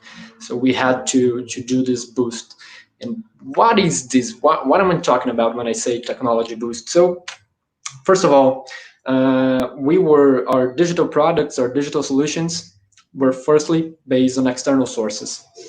And I'm here talking to you about these things because I think most of you that are beginning a business right now, that are creating something, or there are people that are building things inside their companies, or the companies that people are working for, you may think about these things as well. So we were based on these external sources, and then we suddenly changed to in-house solutions. So everything that we were building, our digital products, just became something to be inside the company. So it became the core of the company, as well as the retail business that we've been doing for more than 40 years as an industry. So the technology and the digital solutions, they are part of the company. They are core business as well. So these in-house solutions have just changed many things here, and that this solutions has this new scenario where of course we do have external sources as well, but we focus on in-house solutions. This new scenario just allowed us to make really great changes here and to help us pass through these tough times we are right now. So another thing that we've been doing here since we faced this crisis, and from a few years ago as well, is to be customer-centered, fully customer-centered. And when I say customer-centered, we have this process. I'm not talking just about the consumer, the person that consumes our products at the end of the chain, that buys our products and everything, but I'm saying the customer within all the process. So we have franchisees, we have resellers, we have distributors, we have many people here within the process, and they are all our customers. So when we think about a solution to help the resellers, we are thinking about the customer. When we think in a solution, a digital solution, about the person that is going to buy the product, the consumer. We are also talking about the customer. So this tiny change changes a lot of things, actually. This tiny difference changes a lot of things. So we're not talking about only the consumer, but the customers within the process, and that's really important. And when I say we are customer centered, I'm not just saying that we design something and then we try with the customer, and if it doesn't work, we just cut it. No, we're bringing customers inside the whole process. So from the idea, from the beginning, from the pain, we are designing it, we're building it with the customers, and that's a really great change that we've been doing, and that's helped us a lot in these few months. And just for you to know a little bit, direct selling is one of our channels, one of our sales channels, and direct selling is really huge here in Brazil. Brazil as a country has millions of resellers from many brands, and Boticário and Eudora, two of our brands, we do the direct selling. And when we think about about how important is to have this extra money when we are living in a pandemic, it's really hard to understand how important it is to some people, because people were doing this, the resellers or partners were doing this firstly to have this extra money. But when we face these pandemics, many of them just lost their jobs, and this has become their major source of income. And so designing and building digital solutions to help these people helps, of course, Brazil as a whole. So this is really important, and that's why we're thinking about digital solutions to these people, to the resellers, to our partners. And as well, when we think about digital solutions, of course, we think about the digital products. And as e-commerce, we have many, all of our brands basically have e-commerce as well. And the e-commerce as a whole, you've been seeing, I think, in I think in basically the major countries in the world, e-commerce has been growing. And of course, we had to have these faster pages, this omni-channel strategy. So we focused, okay, we're now building it in-house, so let's change it, let's create a amazing product, and let's have people buying this because they are in their home, they are working from home, they are with this quarantine, we cannot go to the stores anymore, so people have to buy it in e-commerce channels. So that's what we've been doing as well, focused on faster pages. And of course, the apps, lighter and better, and really better because we have Beleza na Web and o Boticário. Beleza na Web with a rating of 4.8 stars out of 5, and o Boticário with 4.6. And it's been growing actually in the last few months. And that's because we've been adjusting, and we've been changing some things, we've been improving because of this in-house strategy, and that allowed us to do this. So focused on this as well, the apps, not just the e-commerce, not just the reselling strategy, but also on the apps. And a new channel that we just started right now is WhatsApp. WhatsApp here in Brazil is actually the biggest messaging app that we have here. More than 130 million users of WhatsApp, and the resellers were doing this like this informal way, and it is now something that we adjusted as a new sales channel. So WhatsApp is working to help us help people to still sell even more with their smartphones, and that's a great strategy. It's working for us. But actually, the biggest challenge in building all of these digital solutions and building all of this change is the challenge of adapting a culture. So Grupo Boticário's culture is really amazing. Actually, it's been working, as I told you before, more than 40 years, but we have to adapt some things, of course, because of the pandemics, but actually in a whole scenario of change in the whole behavior of customers, of consumers. So we have to adapt some things. And what do we need to adapt actually? First of all, short cycles of learning. And when I say short cycles of learning, meaning okay, we have this idea, we're gonna try it. We're not building it as a full digital product. We're just doing something small. And with these short cycles of learning, we were able to understand better our customers and to understand better where we were making these mistakes, so we could adjust them really quicker than with other strategies. So short cycles of learning, it's one of this tough challenges that we have here to adapt.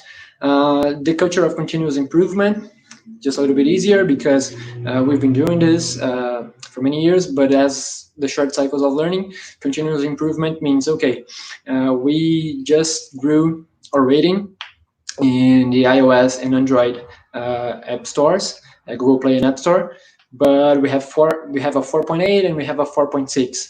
Okay, we're trying to get the 4.9 and then the 5 stars. So that's what we do when we think about continuous improvement, and not only on digital products, but as a whole company and our products itself, on the products themselves that we sell to people at the end of the chain. And as I told you before, the intercompany development, we've been building this technology team basically from zero from the last few years, and now with this boost we have been growing as a lot. So maybe we've been growing 200, 400, even 500% in the last few months. And the company is really focused on, okay, we have the challenge of creating these digital products, and we are going to do it in-house. We're going to build them as a core job. So this was a really great change. And actually, the most important ones, I think, is when we think about pain and solution.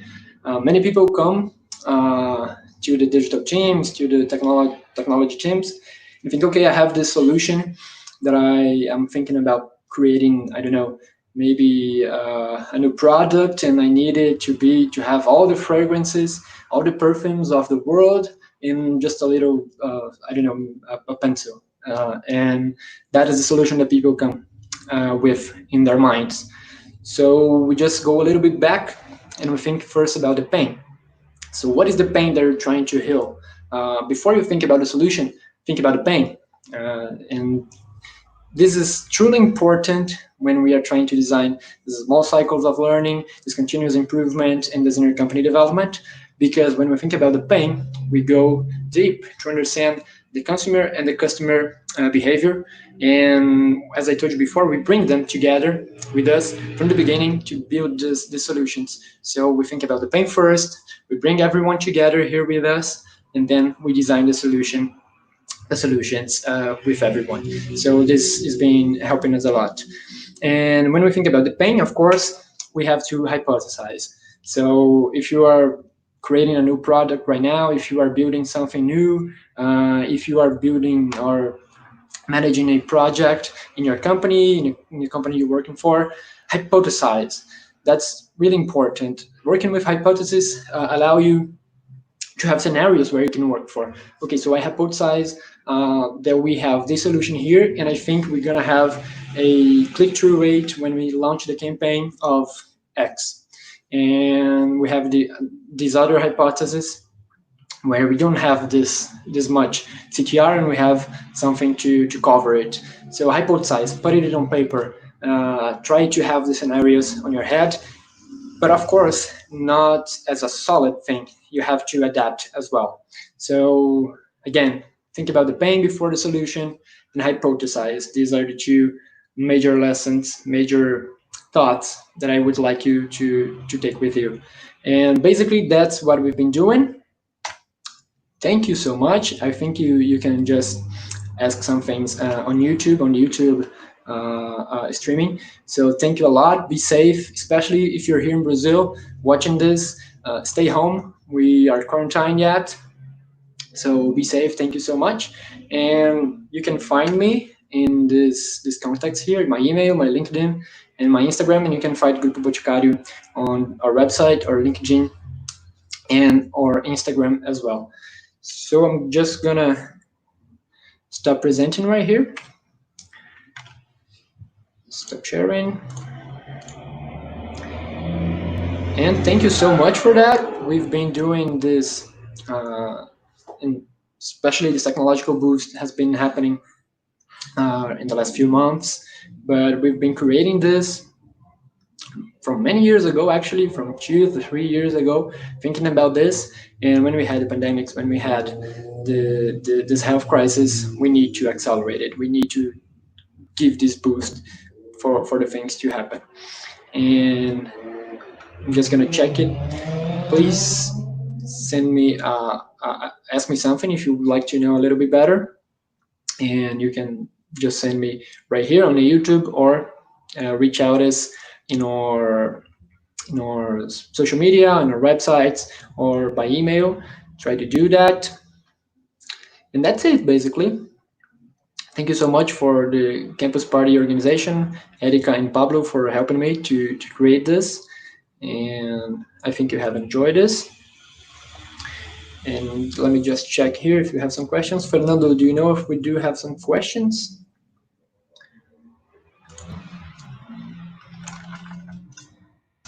Awesome, okay. Thank you so much. So I think that's it. Thank you for joining us here today. Feel free to ask, again, many things. Again, think about the pain before the solution. That's what happened us. That's what helped us a lot before everything that I told you. So think about the pain before the solution, and hypothesize, have small cycles of learning. And this is going to help you a lot when building your project. And this is how we're creating this, building this new technology giant here in Brazil. We are doing this not only because we want to be in the digital business, but because we need to. So all the biggest companies here need to adapt to these scenarios. So thanks a lot again, and feel free to reach me out. And that's it. Thank you so much. Thank you, Fernando, for helping me. And yes, you can just stop sharing my screen. Thank you.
Hello, good afternoon, Campus Party Digital.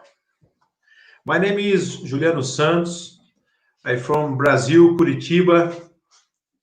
I am the founder of Adam Robo, the vision friend. Let's have a little fun.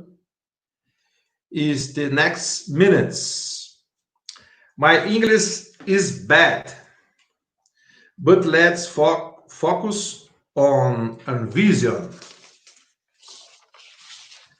Vamos lá aqui. Reboot your vision. Now let's use our sense of vision because it's one of the most important sensor for us. By action to the images. Hello, vamos lá. Aqui. I'm from in Curitiba, and his company, the Adam Robo.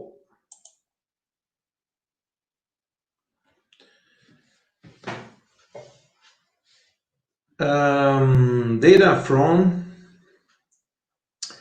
the World Health. 5 seconds. One person gets blind. 8 minutes. One child gets blind.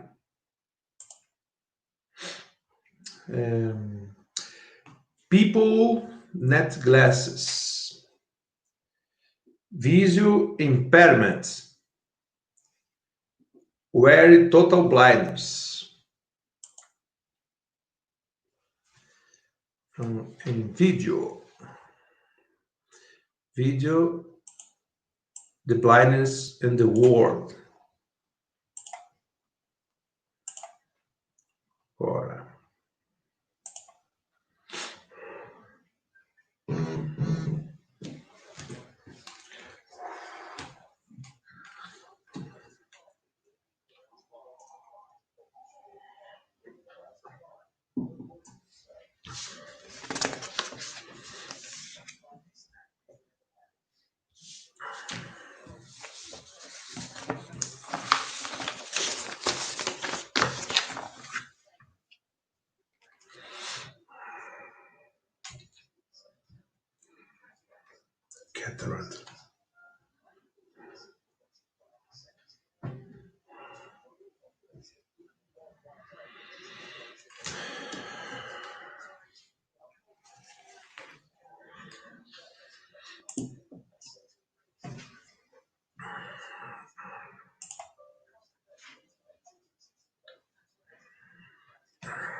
Okay.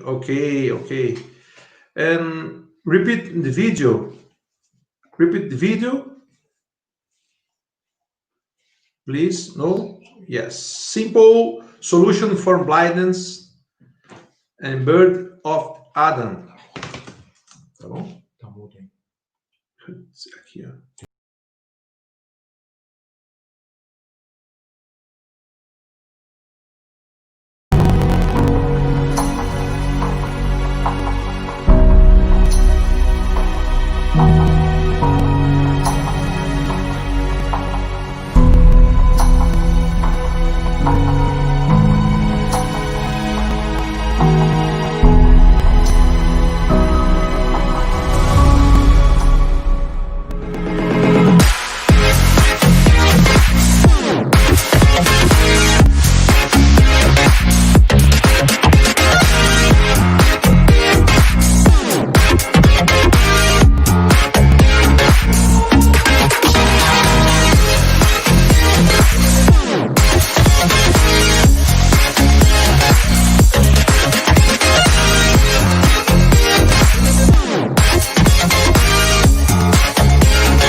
Sorry.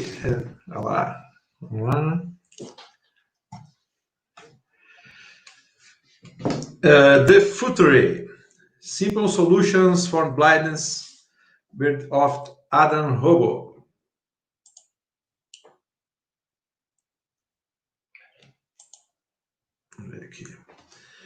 Your mission: combating the pandemic of world blindness.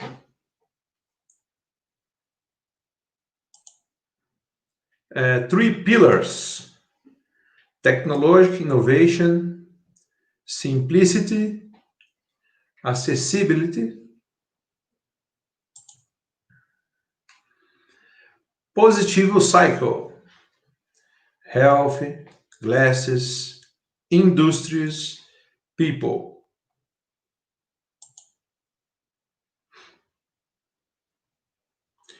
Your history: 4 years action in the market. Bird Adam Robo, Adam Retro Release, new hardware and software, Adam Robo Release, e Adam Robo Digital.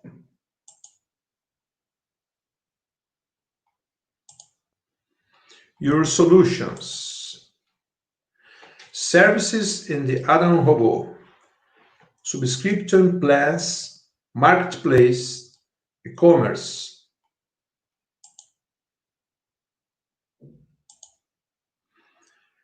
For products: primary health, eye care,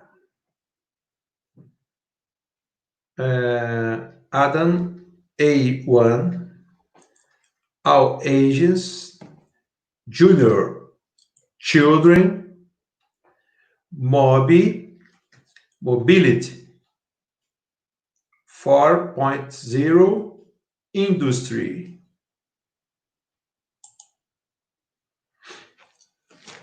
Video, vou tirar o fone aqui. Emission in the Africa.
Adam Robô Artificial Intelligence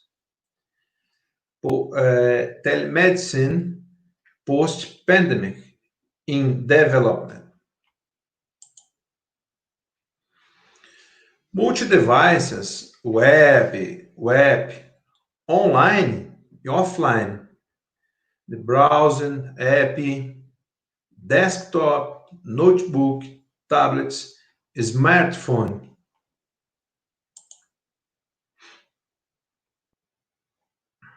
Digital map.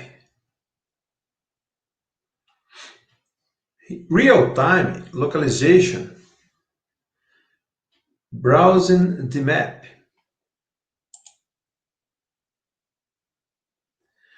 Google Maps Global Vision.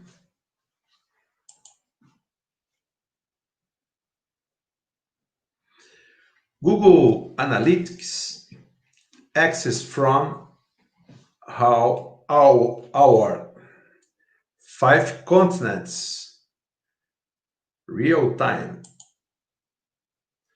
Big data, goal for 5 years, 1 billion tests.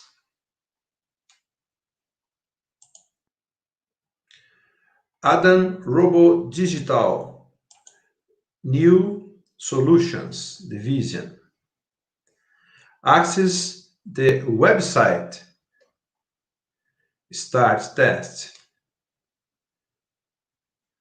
World Combat to Blindness.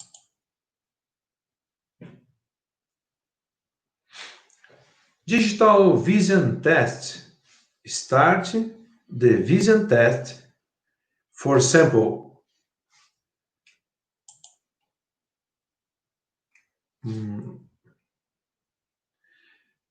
general health, anamnese, general health.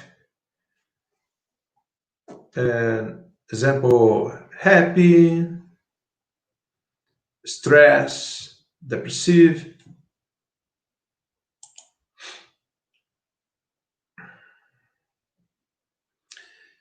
General eye health, digital vision test.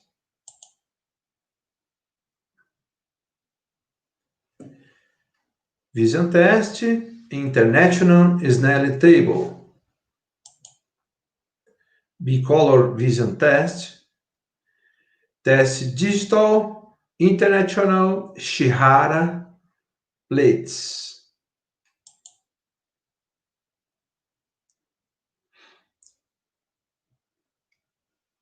Special symptoms. Ocular disease.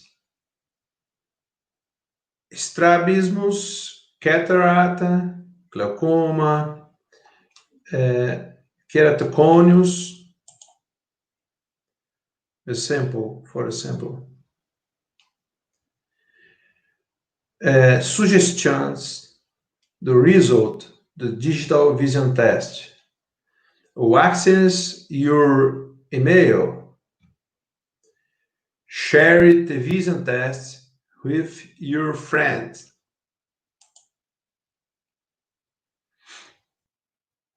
O login de access and the Adam Robo Digital. And company, physical person. Panel of company. Dashboard, the list of patients. Example, the panel of person. Pedro, for example, okay. Result the test. Dashboard and patient. 1 million test campaign. Share with friends and family. 1 million tests.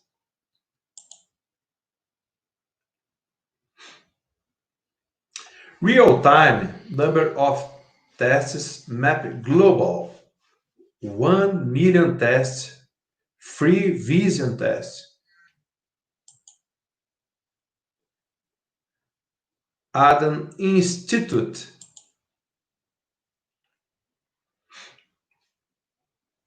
Social actions and Institute Mundo Adam. My friends in the vision.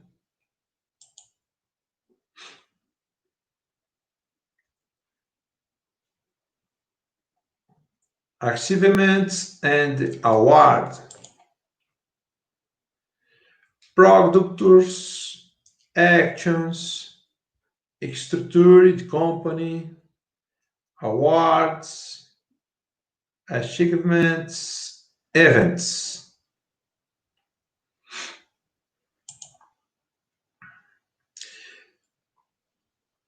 Actions in school, social, government, major. Example, accelerate, inovativa, award Odes, Brazil, Cité Paris, France, Association de Ophthalmologists in Brazil, Federation in Industries.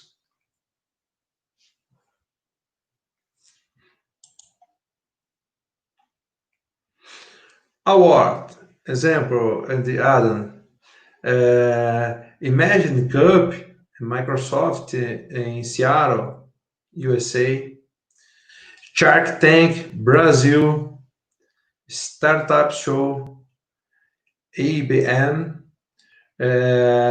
Rocket Startup Global, Accelerate, Smart City, Expo Curitiba, Expo Óptica, Brasil, Inovativa, Innovation, Brasil,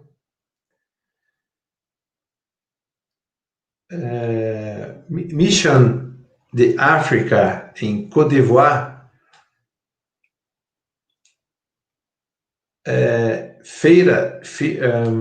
Events e Ciências, Indústria, em Paris, Cité Paris, France.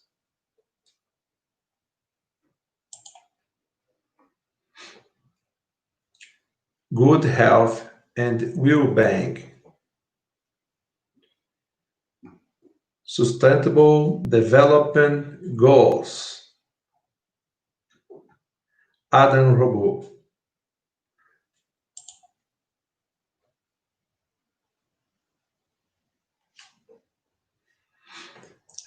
Unique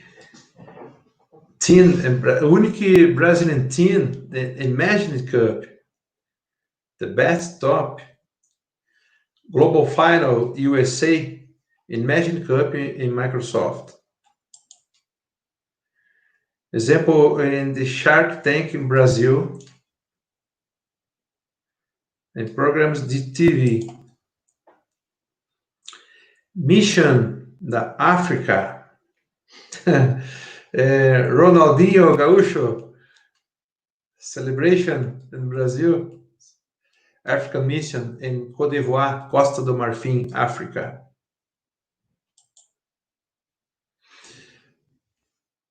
Your Dreams, Adam's Family. Will Nobel Prize, first award for Brazil, combating global blindness.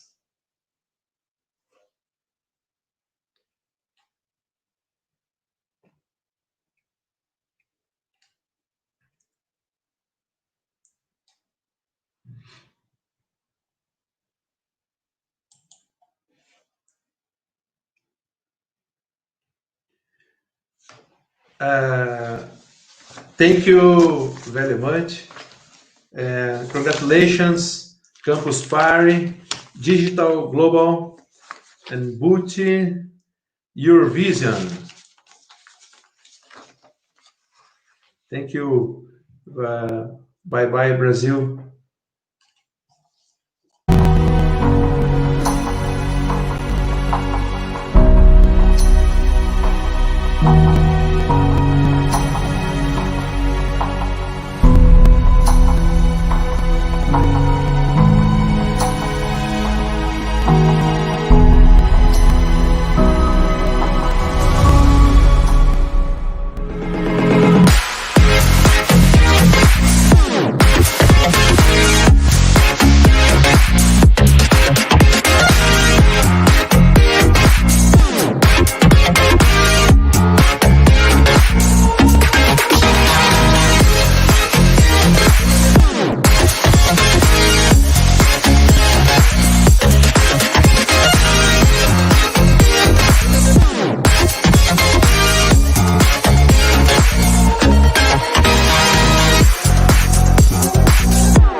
Hello, everybody can hear me? My audio is working, I think.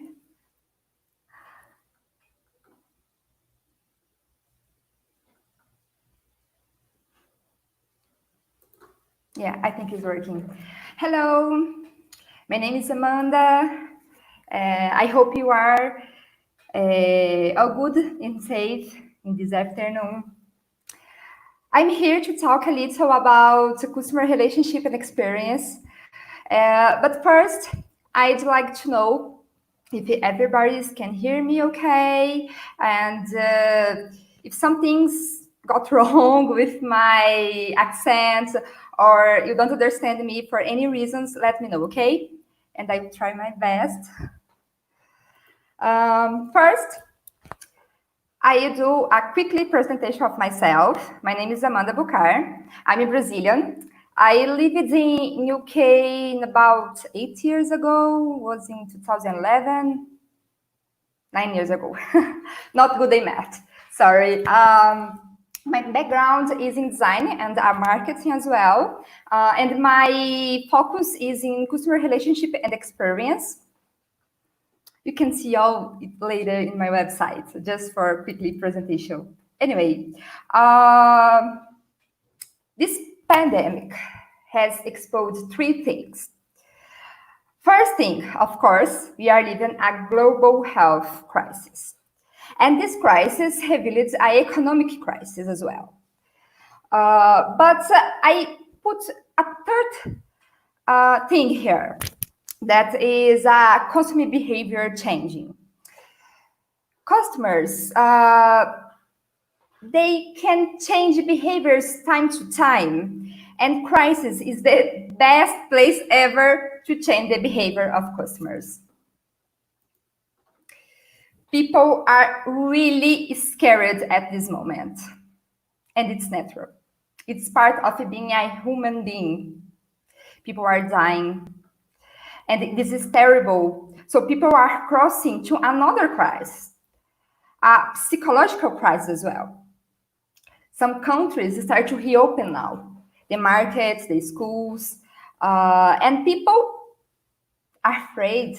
The people are afraid to go out on the streets, to go in the markets, to go back to schools, universities, and the people are afraid because the environment, not just because the health issue, but because they are living a different moment, you know. People are being affected by this crisis. So this, it's not how, but what is changing? It's not how this is changing, but what is changing at this moment. So companies, they need change as well, because people are changing.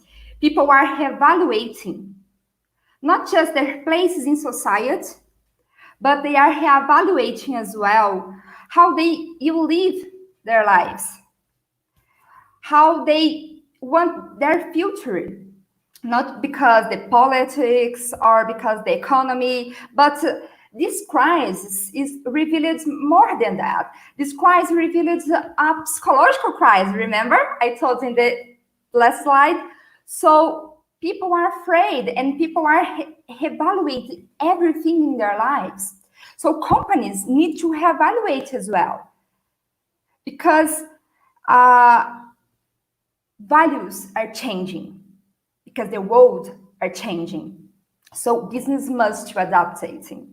It starts with the values, but not just the values. They need adapted for a lot of things, and customer relationships and experience is one thing of they need to adapt it. They need to change now. The customer behaviors change over time and has changed over time as well. The transition from a natural consuming before the first industrial revolution to a compulsive consuming over the first and second revolution And now we are living a third one. We are living a digital one, a digital revolution. So people are changing. The behavior of customers are changing. And this is not because the pandemic is just bringing it to the world, but not the pandemic's fault. We was already living this changing. The pandemic just accelerates all the process, I think. And what changes that? People are reevaluating. So what changes in the behavior of the consumers? What changed the behavior of the customers you deal every day in their business? People are in a transition. So they are trying to understand and do their best to following up. I think this is the word. They are following up end-to-end value chains. They want to know where is their product, from where, not just from where, but how companies is treating their employees, and they want to know from and for everything, from products and service, the value chain. They are in the phase that they want to do things for themselves. So they want to participate of these changes as well. It's not just like watch this anymore. It's more like participating as well with the company, with the government, with people, with everybody together in these changes of not just the behavior, but the changes we are living because of the crisis. The people are wanting slow life, not just slow food anymore, or slow fashion, or everything that have slow in the name. It's not because that the people want a slow life as well. The people want stay with their families, with their friends. It's not just working and consuming, working, consuming, working, consuming. It's not just that anymore. And not just, and more than slow life and have value with family, friends, the people don't want anymore consuming just for consuming. The people want consuming with purpose. So they ask a lot of things. They ask, why am I buying this? Why this is important? This company has the same value than me. If I get this product or service, I'm helping someone. Who am I helping with? And this kind of questions makes the consumer think better. They want to think better about the companies as well. The companies want their consumers not just consuming, but thinking better of them. And this reflects on experience. And this reflects how customers' relationships and experiences are being in the companies, and not from companies, but for everything that is around us. I have some quick examples of experiences that people want to now. Here in Brazil, we have this restaurant here where I am in Brasilia. This restaurant in the crisis, in the pandemic crisis, they just try to sell things by delivery, and they try to do something different. They just try to deliver a sandwich, but not a full sandwich like you see when we receive and eat, but they try to sell the parts of the sandwich. You know, like they send you the bread, the meat, the tomatoes, the cheese, and you make your own sandwich at home. This experience. The people want to buy this. The people want to buy a sandwich for do it themselves in their homes. And it was expensive. But it's funny because it's experience, and more than an experience for the customers, this was experience for the employees as well. And people are seeing that in the crisis, in this pandemic crisis, these restaurants are trying to employ people and trying to do their best to keeping running a business and getting more profits. Not because they want more profits or more money, but because they want to help as well the employers. They need work. This is an example. I have another example as well. When it started the pandemic, my mom needed a laptop. And I got a laptop from internet in these retail websites. But my mom don't live with me. My mom lives in another city.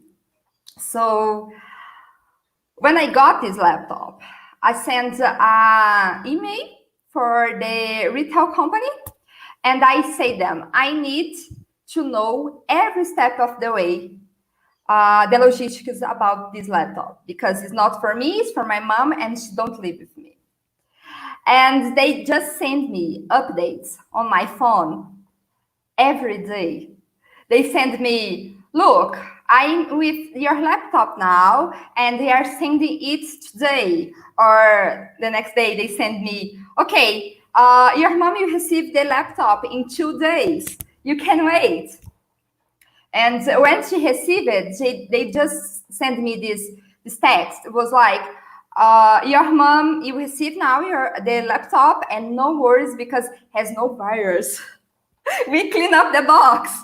And this was so nice because this company was looking after me. They was caring about me and caring about my mom as well. So people want that. The people want this experience. The people want feel respected by companies. Oops. Yeah. So what people want? What consumers want? Consumers want respect. First thing, it's not buying just for buying anymore. Remember? So people want purpose now. People want being seen. People want to be participating of everything. So, oh, sorry. I lose my focus. So people want to be respected and be participating of things. So the respect is the first thing they want of companies, of a business. You know, when we are consumers, think about ourselves. When you are going to a restaurant or a shop or are buying something online, we want to have good thoughts about the company, and we want to participate of that. How can I say? Oh my God, I lost the word. Okay, they want to feel like the company are seeing them. I think is that I want to tell. So always you think about your business. You need to put your customers on focus. You need to think about what your customers want to and how they can feel respected by you and by your company, you know. So I think it's the first thing you ever need to do, respect your customers. The second thing is purpose. The people want purpose. The people want to know why they are buying this. Not just why they are buying this, but where is from it, and if they can take it the best way. I think this is about not about the product anymore. It's about what it means for the consumers and for the company as well, and for the world. So you need big very clear about your business purpose, because it's from the business purpose, then you can show your customers that you care, that you are for them and for the world as well. And the people want safety. People are scared, remember? So people want feel safe everywhere, because they don't feel safe in the streets, they don't feel safe in markets, they don't feel safe anymore anywhere.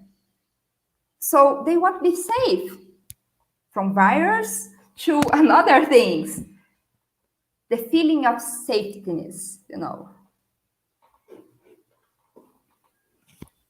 So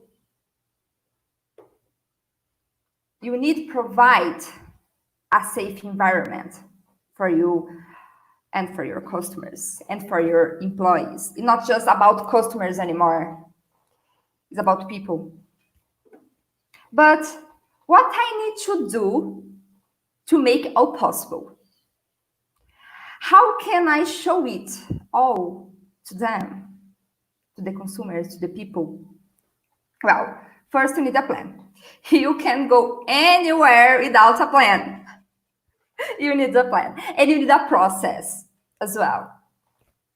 And you need to be patient, because it's not time to hire prophets. It's not time to think about just the money and the profits and what you do to build a bigger company. It's not time for that.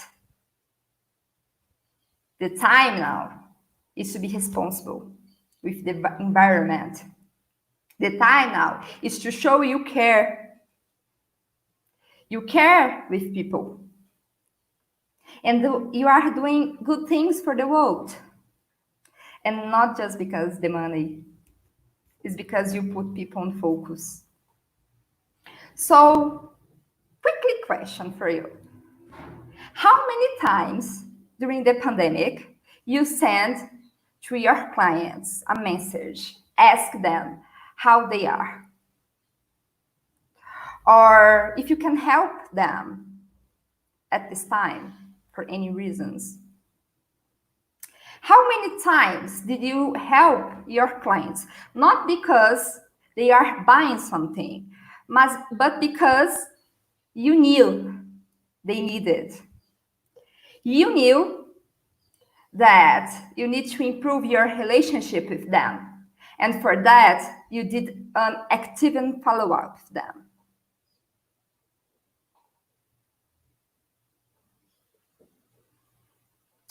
And one more question.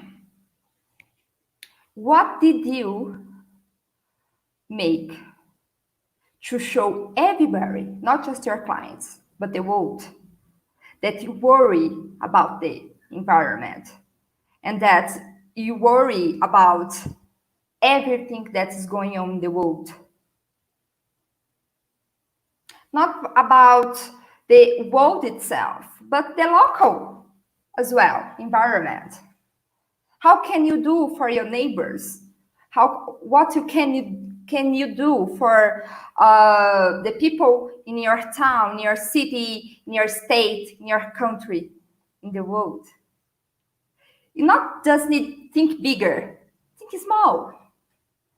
What can you do for the next person? For people who are close to you, for your customers.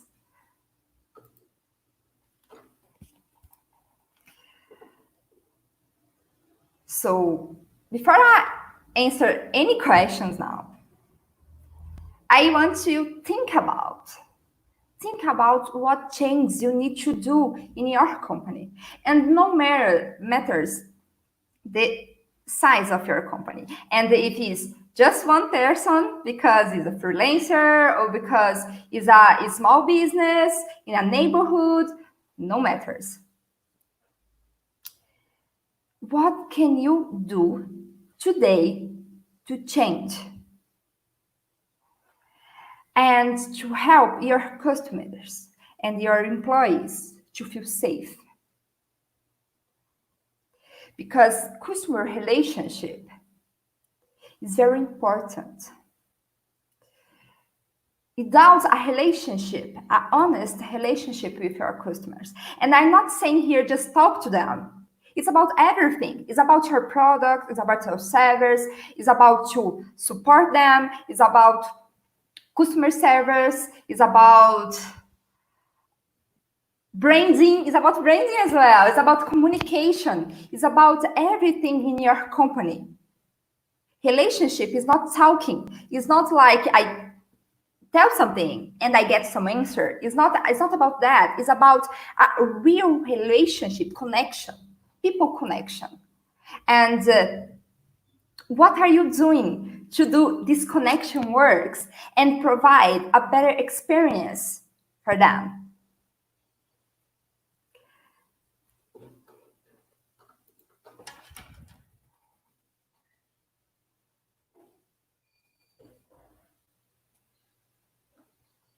So, how can you do it? What can you change today? Not tomorrow, not next month, not next year. What you can change today for your company, for yourself, for the consumers, for the employees. What you can change. There are any questions? I think I just, in 20 minutes, look. Do you have any questions? Sorry guys, I'm a little nervous because it's the first time I do a lecture in English. So I'm so nervous. We have no questions. I see people here. I'm at another screen, so I'm looking. A lot of friends, my mom, my husband, Sarah, love you, Sarah. We have people here that I know. Thank you, everybody. So I think we can finish now. We don't have any questions. Sorry if I didn't have a clear English or something. I tried my best. You can see this presentation on my website. So if you want to download it, just go to my website, Bucar.com, and download this and give me your feedback as well. And if I can help you, just send me some message in my social network, and I'm here for you. Okay, guys? Bye.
Hello, guys.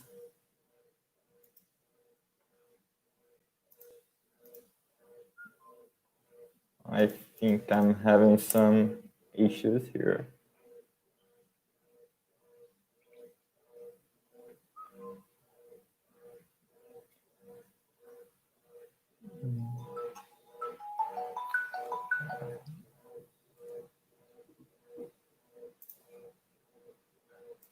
Hey, guys.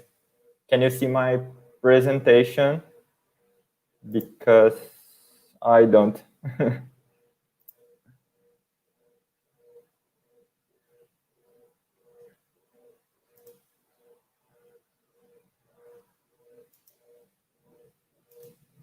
Okay, I have some troubles, but so it's a pleasure to be here in Campus Party in the digital edition. And today in my lecture, we'll talk about a little bit about education 4.0 and how to make movement and DIY and another methods or hybrid methods can contribute for education. Rephrasing that, how new methodologies can help us to learn better and teach better. So before I start, before I introduce myself, I want to put some interactivity here.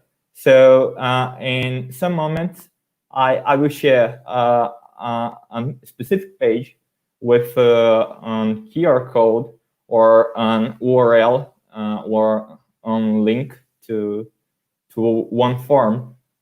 And in that link, you can just click and open on your cell phone or your laptop, and you will answer one question. So you don't be worried because you don't need to log in or it's completely anonymous. You won't need be worried about that. And you just want to choose your answer and send the answer. So I will put some interactivity here, and I think it will be great for us. I hope we have some fun moments here.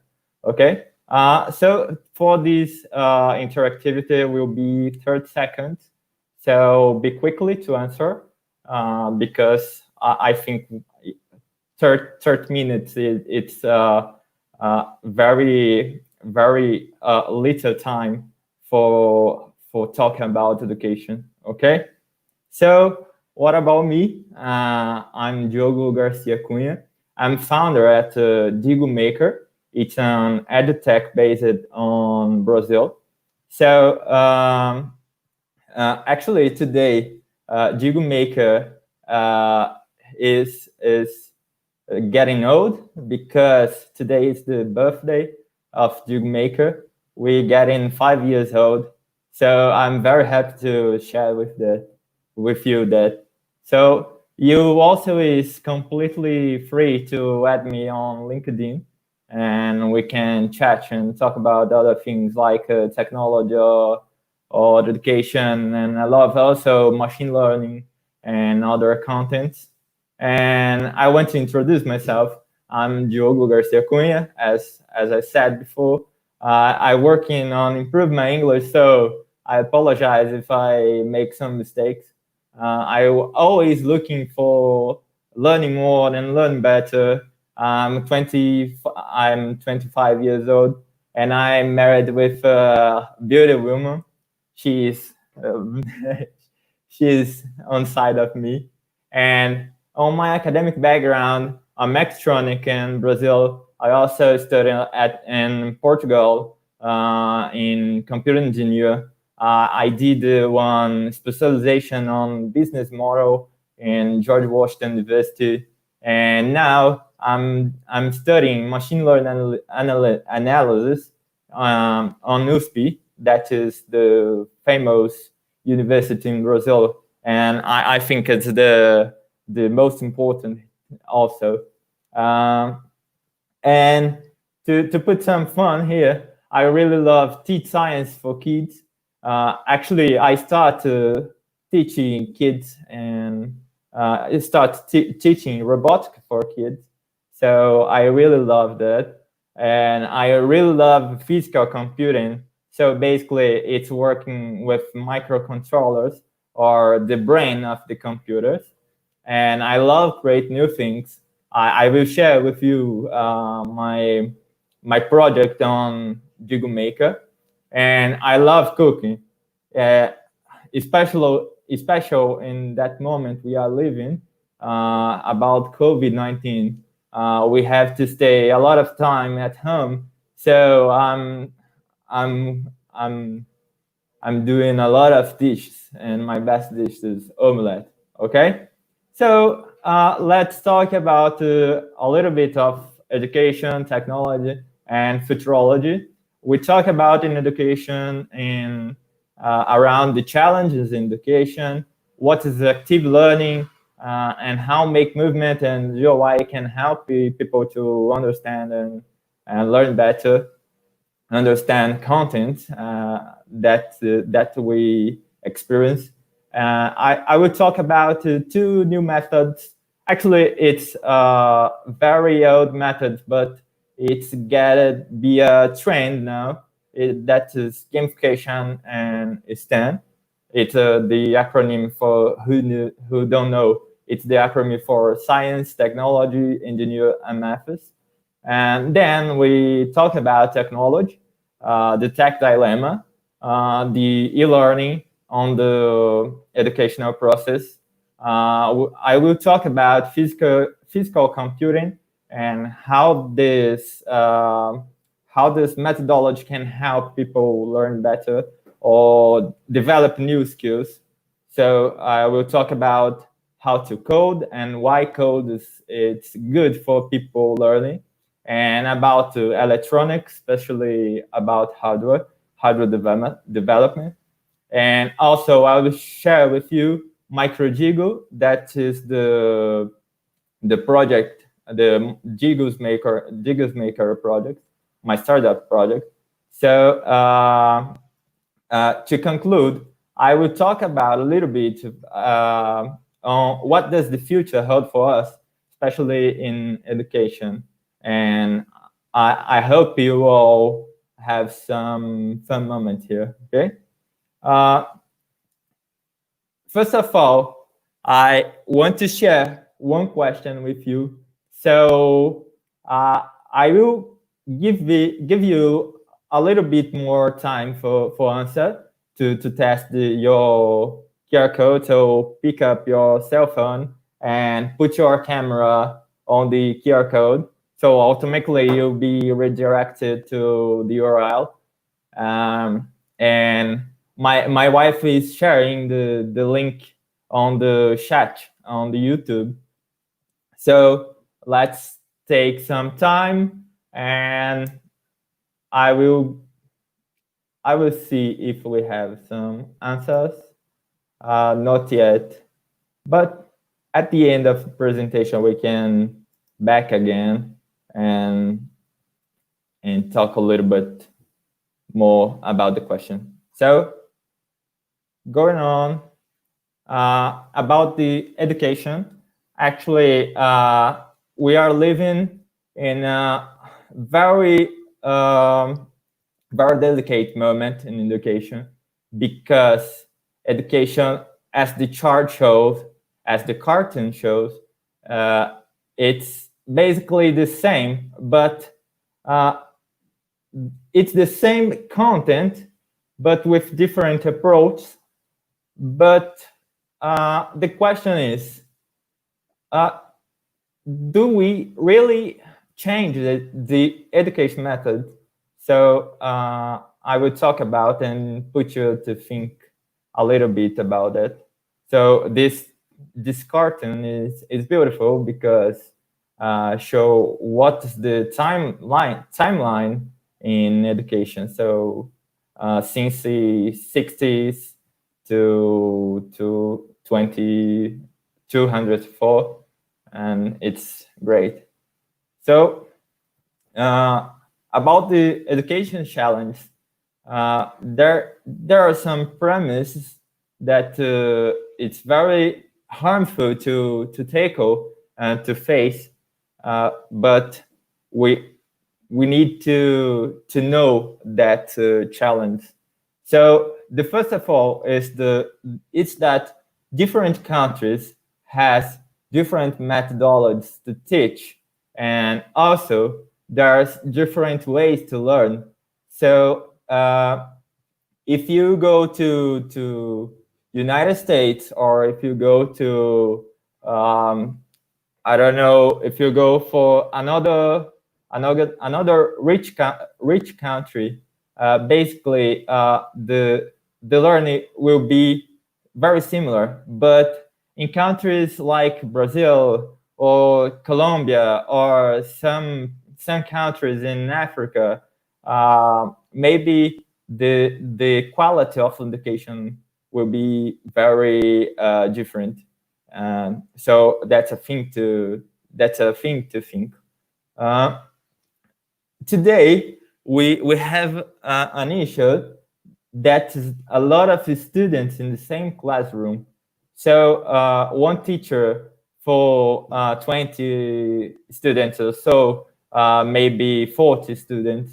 So it's very difficult to teach for 20 or 40 teenagers or children at the same time. So it's a big challenge. And the third, it's the majority of schools are teaching as they taught in the 19th century. So the building is the same, the content is the same, the infrastructure is the same. So that is very harmful to tackle. So some kind of particular countries has a lot of difference between public schools and private schools. So that's a big challenge to tackle. And the point that is, in my opinion, is the worst is the motivated teacher, but not because their fault, because they have low salary, or it's a lack of funding, or the students don't respect them, or they have an easy relationship with the headmaster or the schools or the parents. So there are a lot of challenges to to face. So think about it and how we can improve and make a better educational system. Okay. So question 2, I will give more 30 seconds to answer, but you can.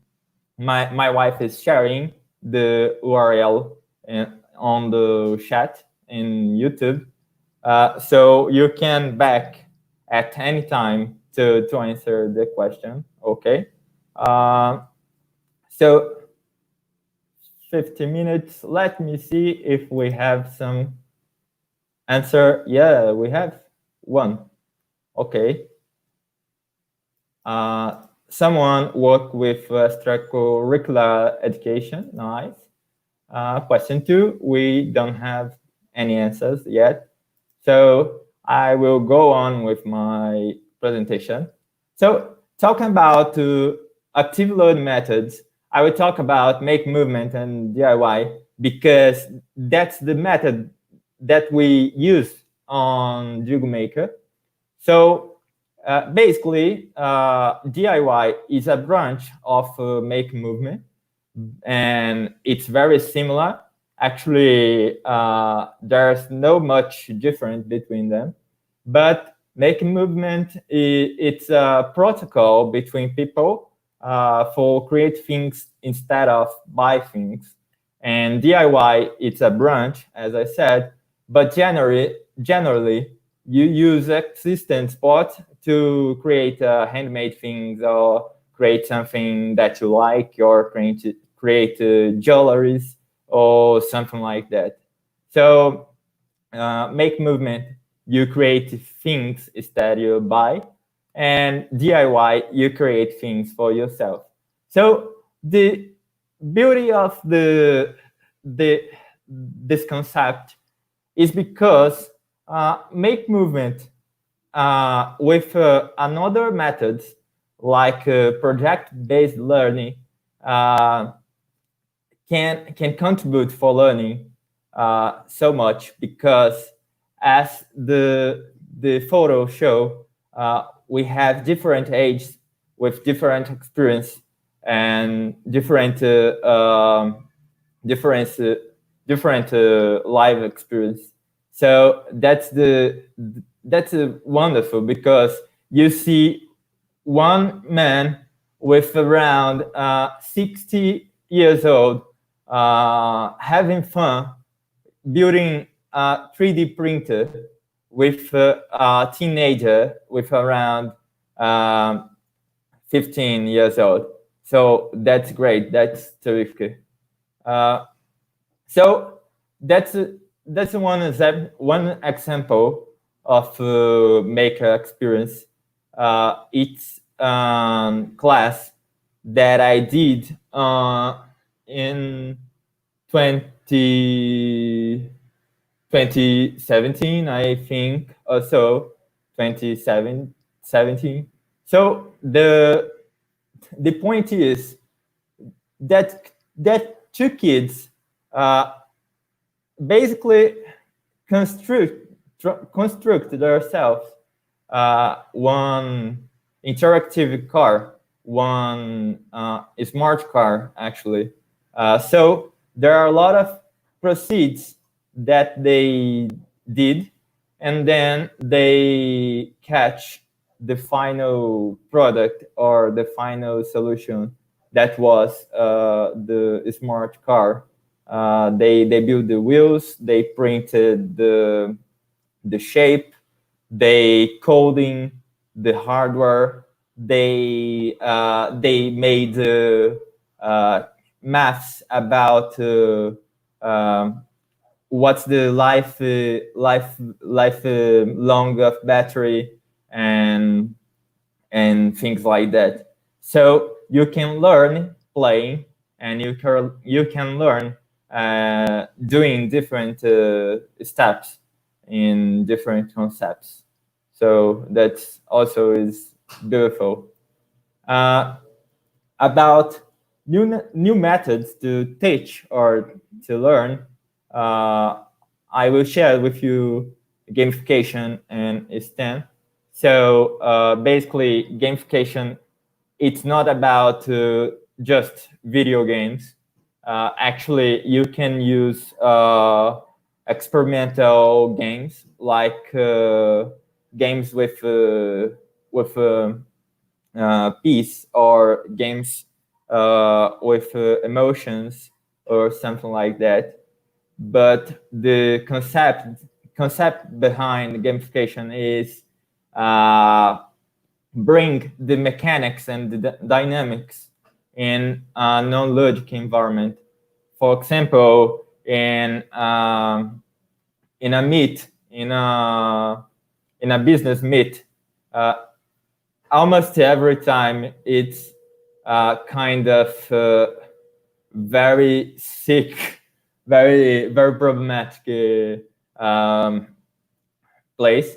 So there's a way to be fun and productive in the same time. So gamification bring that methodology, and also gamification can improve team working, logic thinking, creativity. So that's a terrific methodology.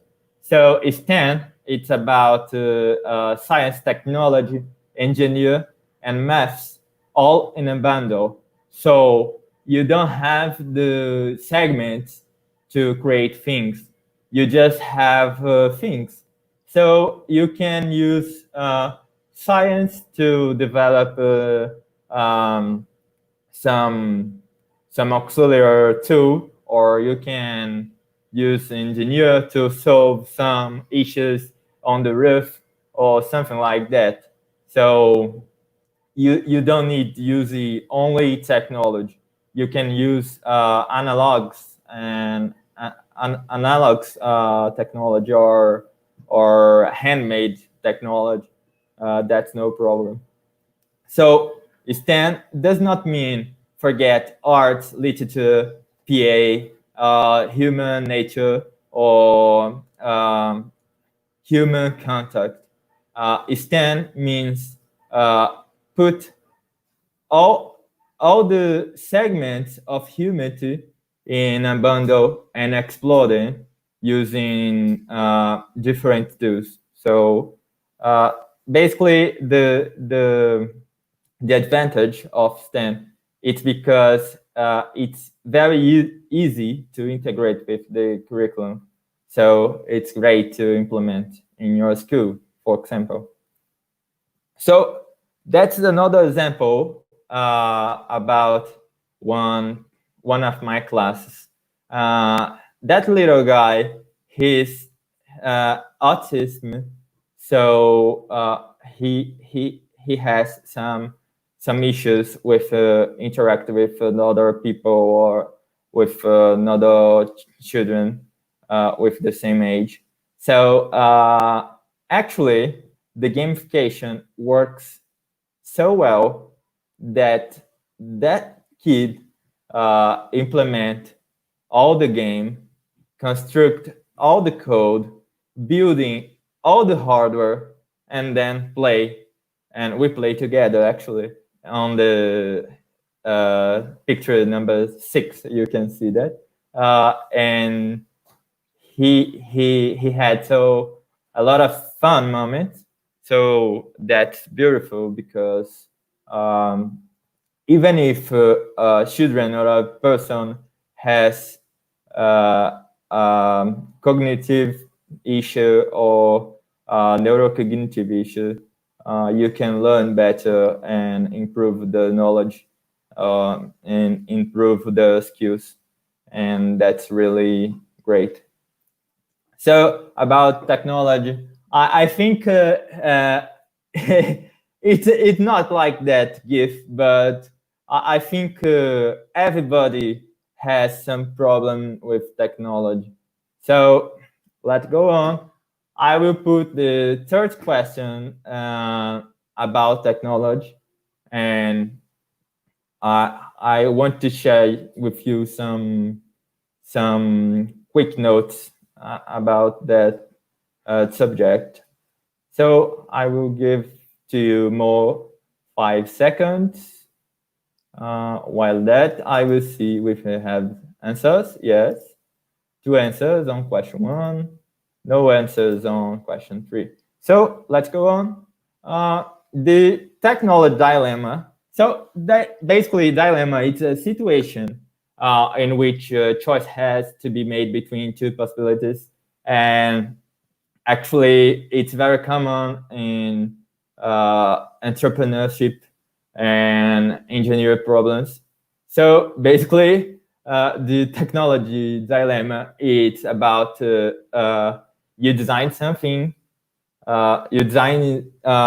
something for a specific group, and then you stood about their problems, about their situations, their issues, and go on.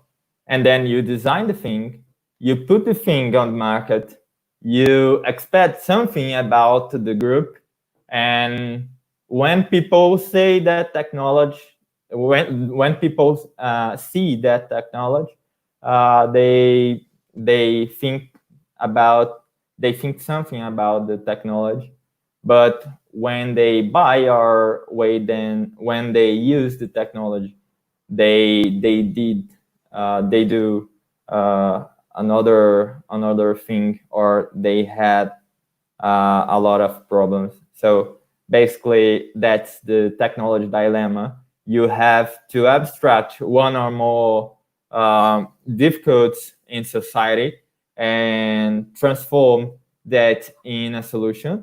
But generally, people will not use your solution as you think. So that's the problem. Another problem is that problem. So basically, you create technology for don't have any issues, but generally, mechanism or mechanical things or digital things, they are building to have problem. So it's another technology dilemma. So about physical computing, I will talk very quickly about that. So just to put you in mind, machines and algorithms in the workplace are expected to create more than 100 million new rules, but causing 75 million jobs to be displaced.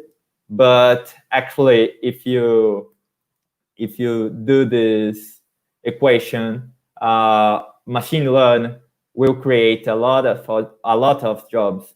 So the importance of physical computing is teach code and hardware for the next generation, because actually we all are users of technology, but just few people understand how that things work. So technology, there's a detail because you can't return in technology. For example, after fires has been discovered, nobody eats raw food no more, except for sushi. So the code, it's basically in development countries, it's considered the new English because it's very important for the futures of working.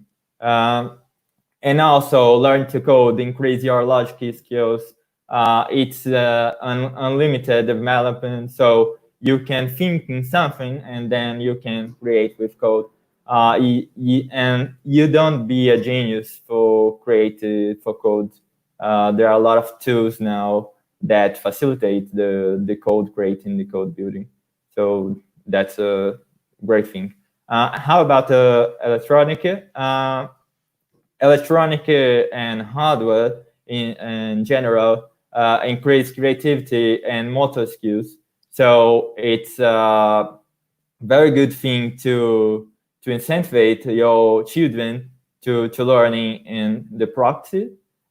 It's basically science applied in practice. And we need to stop the next generation being just a user and make them being not a technical developer, but they need to understand what they are buying, what they are consuming, what they are accept with contract or something like that on the internet. So electronic and hardware, it's a subject that involves a lot of content. So it's like gamification or STEM. It's very good for thinking, very good for development. So that is quickly video about MicroJiggle, but that's the first version. We will put it in open source hardware very soon. So keep looking on our webpage or Facebook, Instagram. We'll share this project all to free. Okay. So I will share this video. I will play. So I don't know you are here.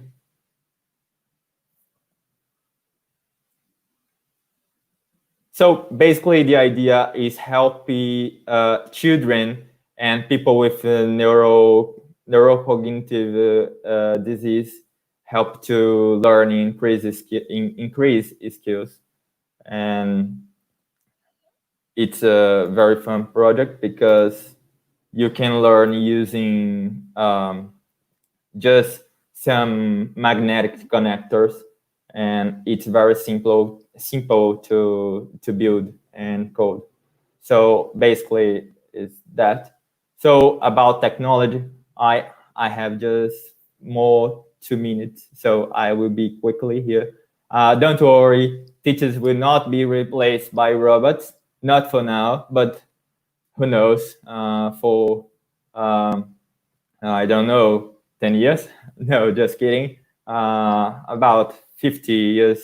But teachers always will be important for education, so don't worry about that. So what does the future hold for us? Actually, I don't know, because it's the future, but just kidding. I will put some guesses here, and I want to think about that. So in short term, in very short term, maker, movement, and stand will be in 70% of all classroom. Gamification and design thinking is already using in private schools, for example. Project-based learning, it's a very, very good methodology to teach and put some creativity into the classroom. Virtual reality and augmented reality as recreation and educational play, and think-based learning. Also, it's a good methodology, and will be in every classroom very soon. So basically, PBL and TBL are a little bit different but similar. PBL is about constructive learning, constructing things, and TBL is about not just memorizing but also implement things. And in the long term, I think gamification, e-learning with machine learning, lifelong learning, actually living is learning, and physical computing will be the trends of how to learn better. So what does the future hold for us? It's very experienced education, basically with technology, but not only digital technology. So you can use with another things and another experience. And bonus thing is that we'll need forever. It's inspired teachers. So get the inspired to inspire your students. So let's to the final question, and then I will. I've done with my presentation. 30 minutes it's very quick to share about the education technology, but I think we can think about how we can improve the education locally, regionally, and help everybody learn better. So I think that's it. We have some answers here, but I can share with you later if you add me on LinkedIn. So I'm very glad to be here, and I'm very grateful for all the audience and Campus Party. Thank you very much.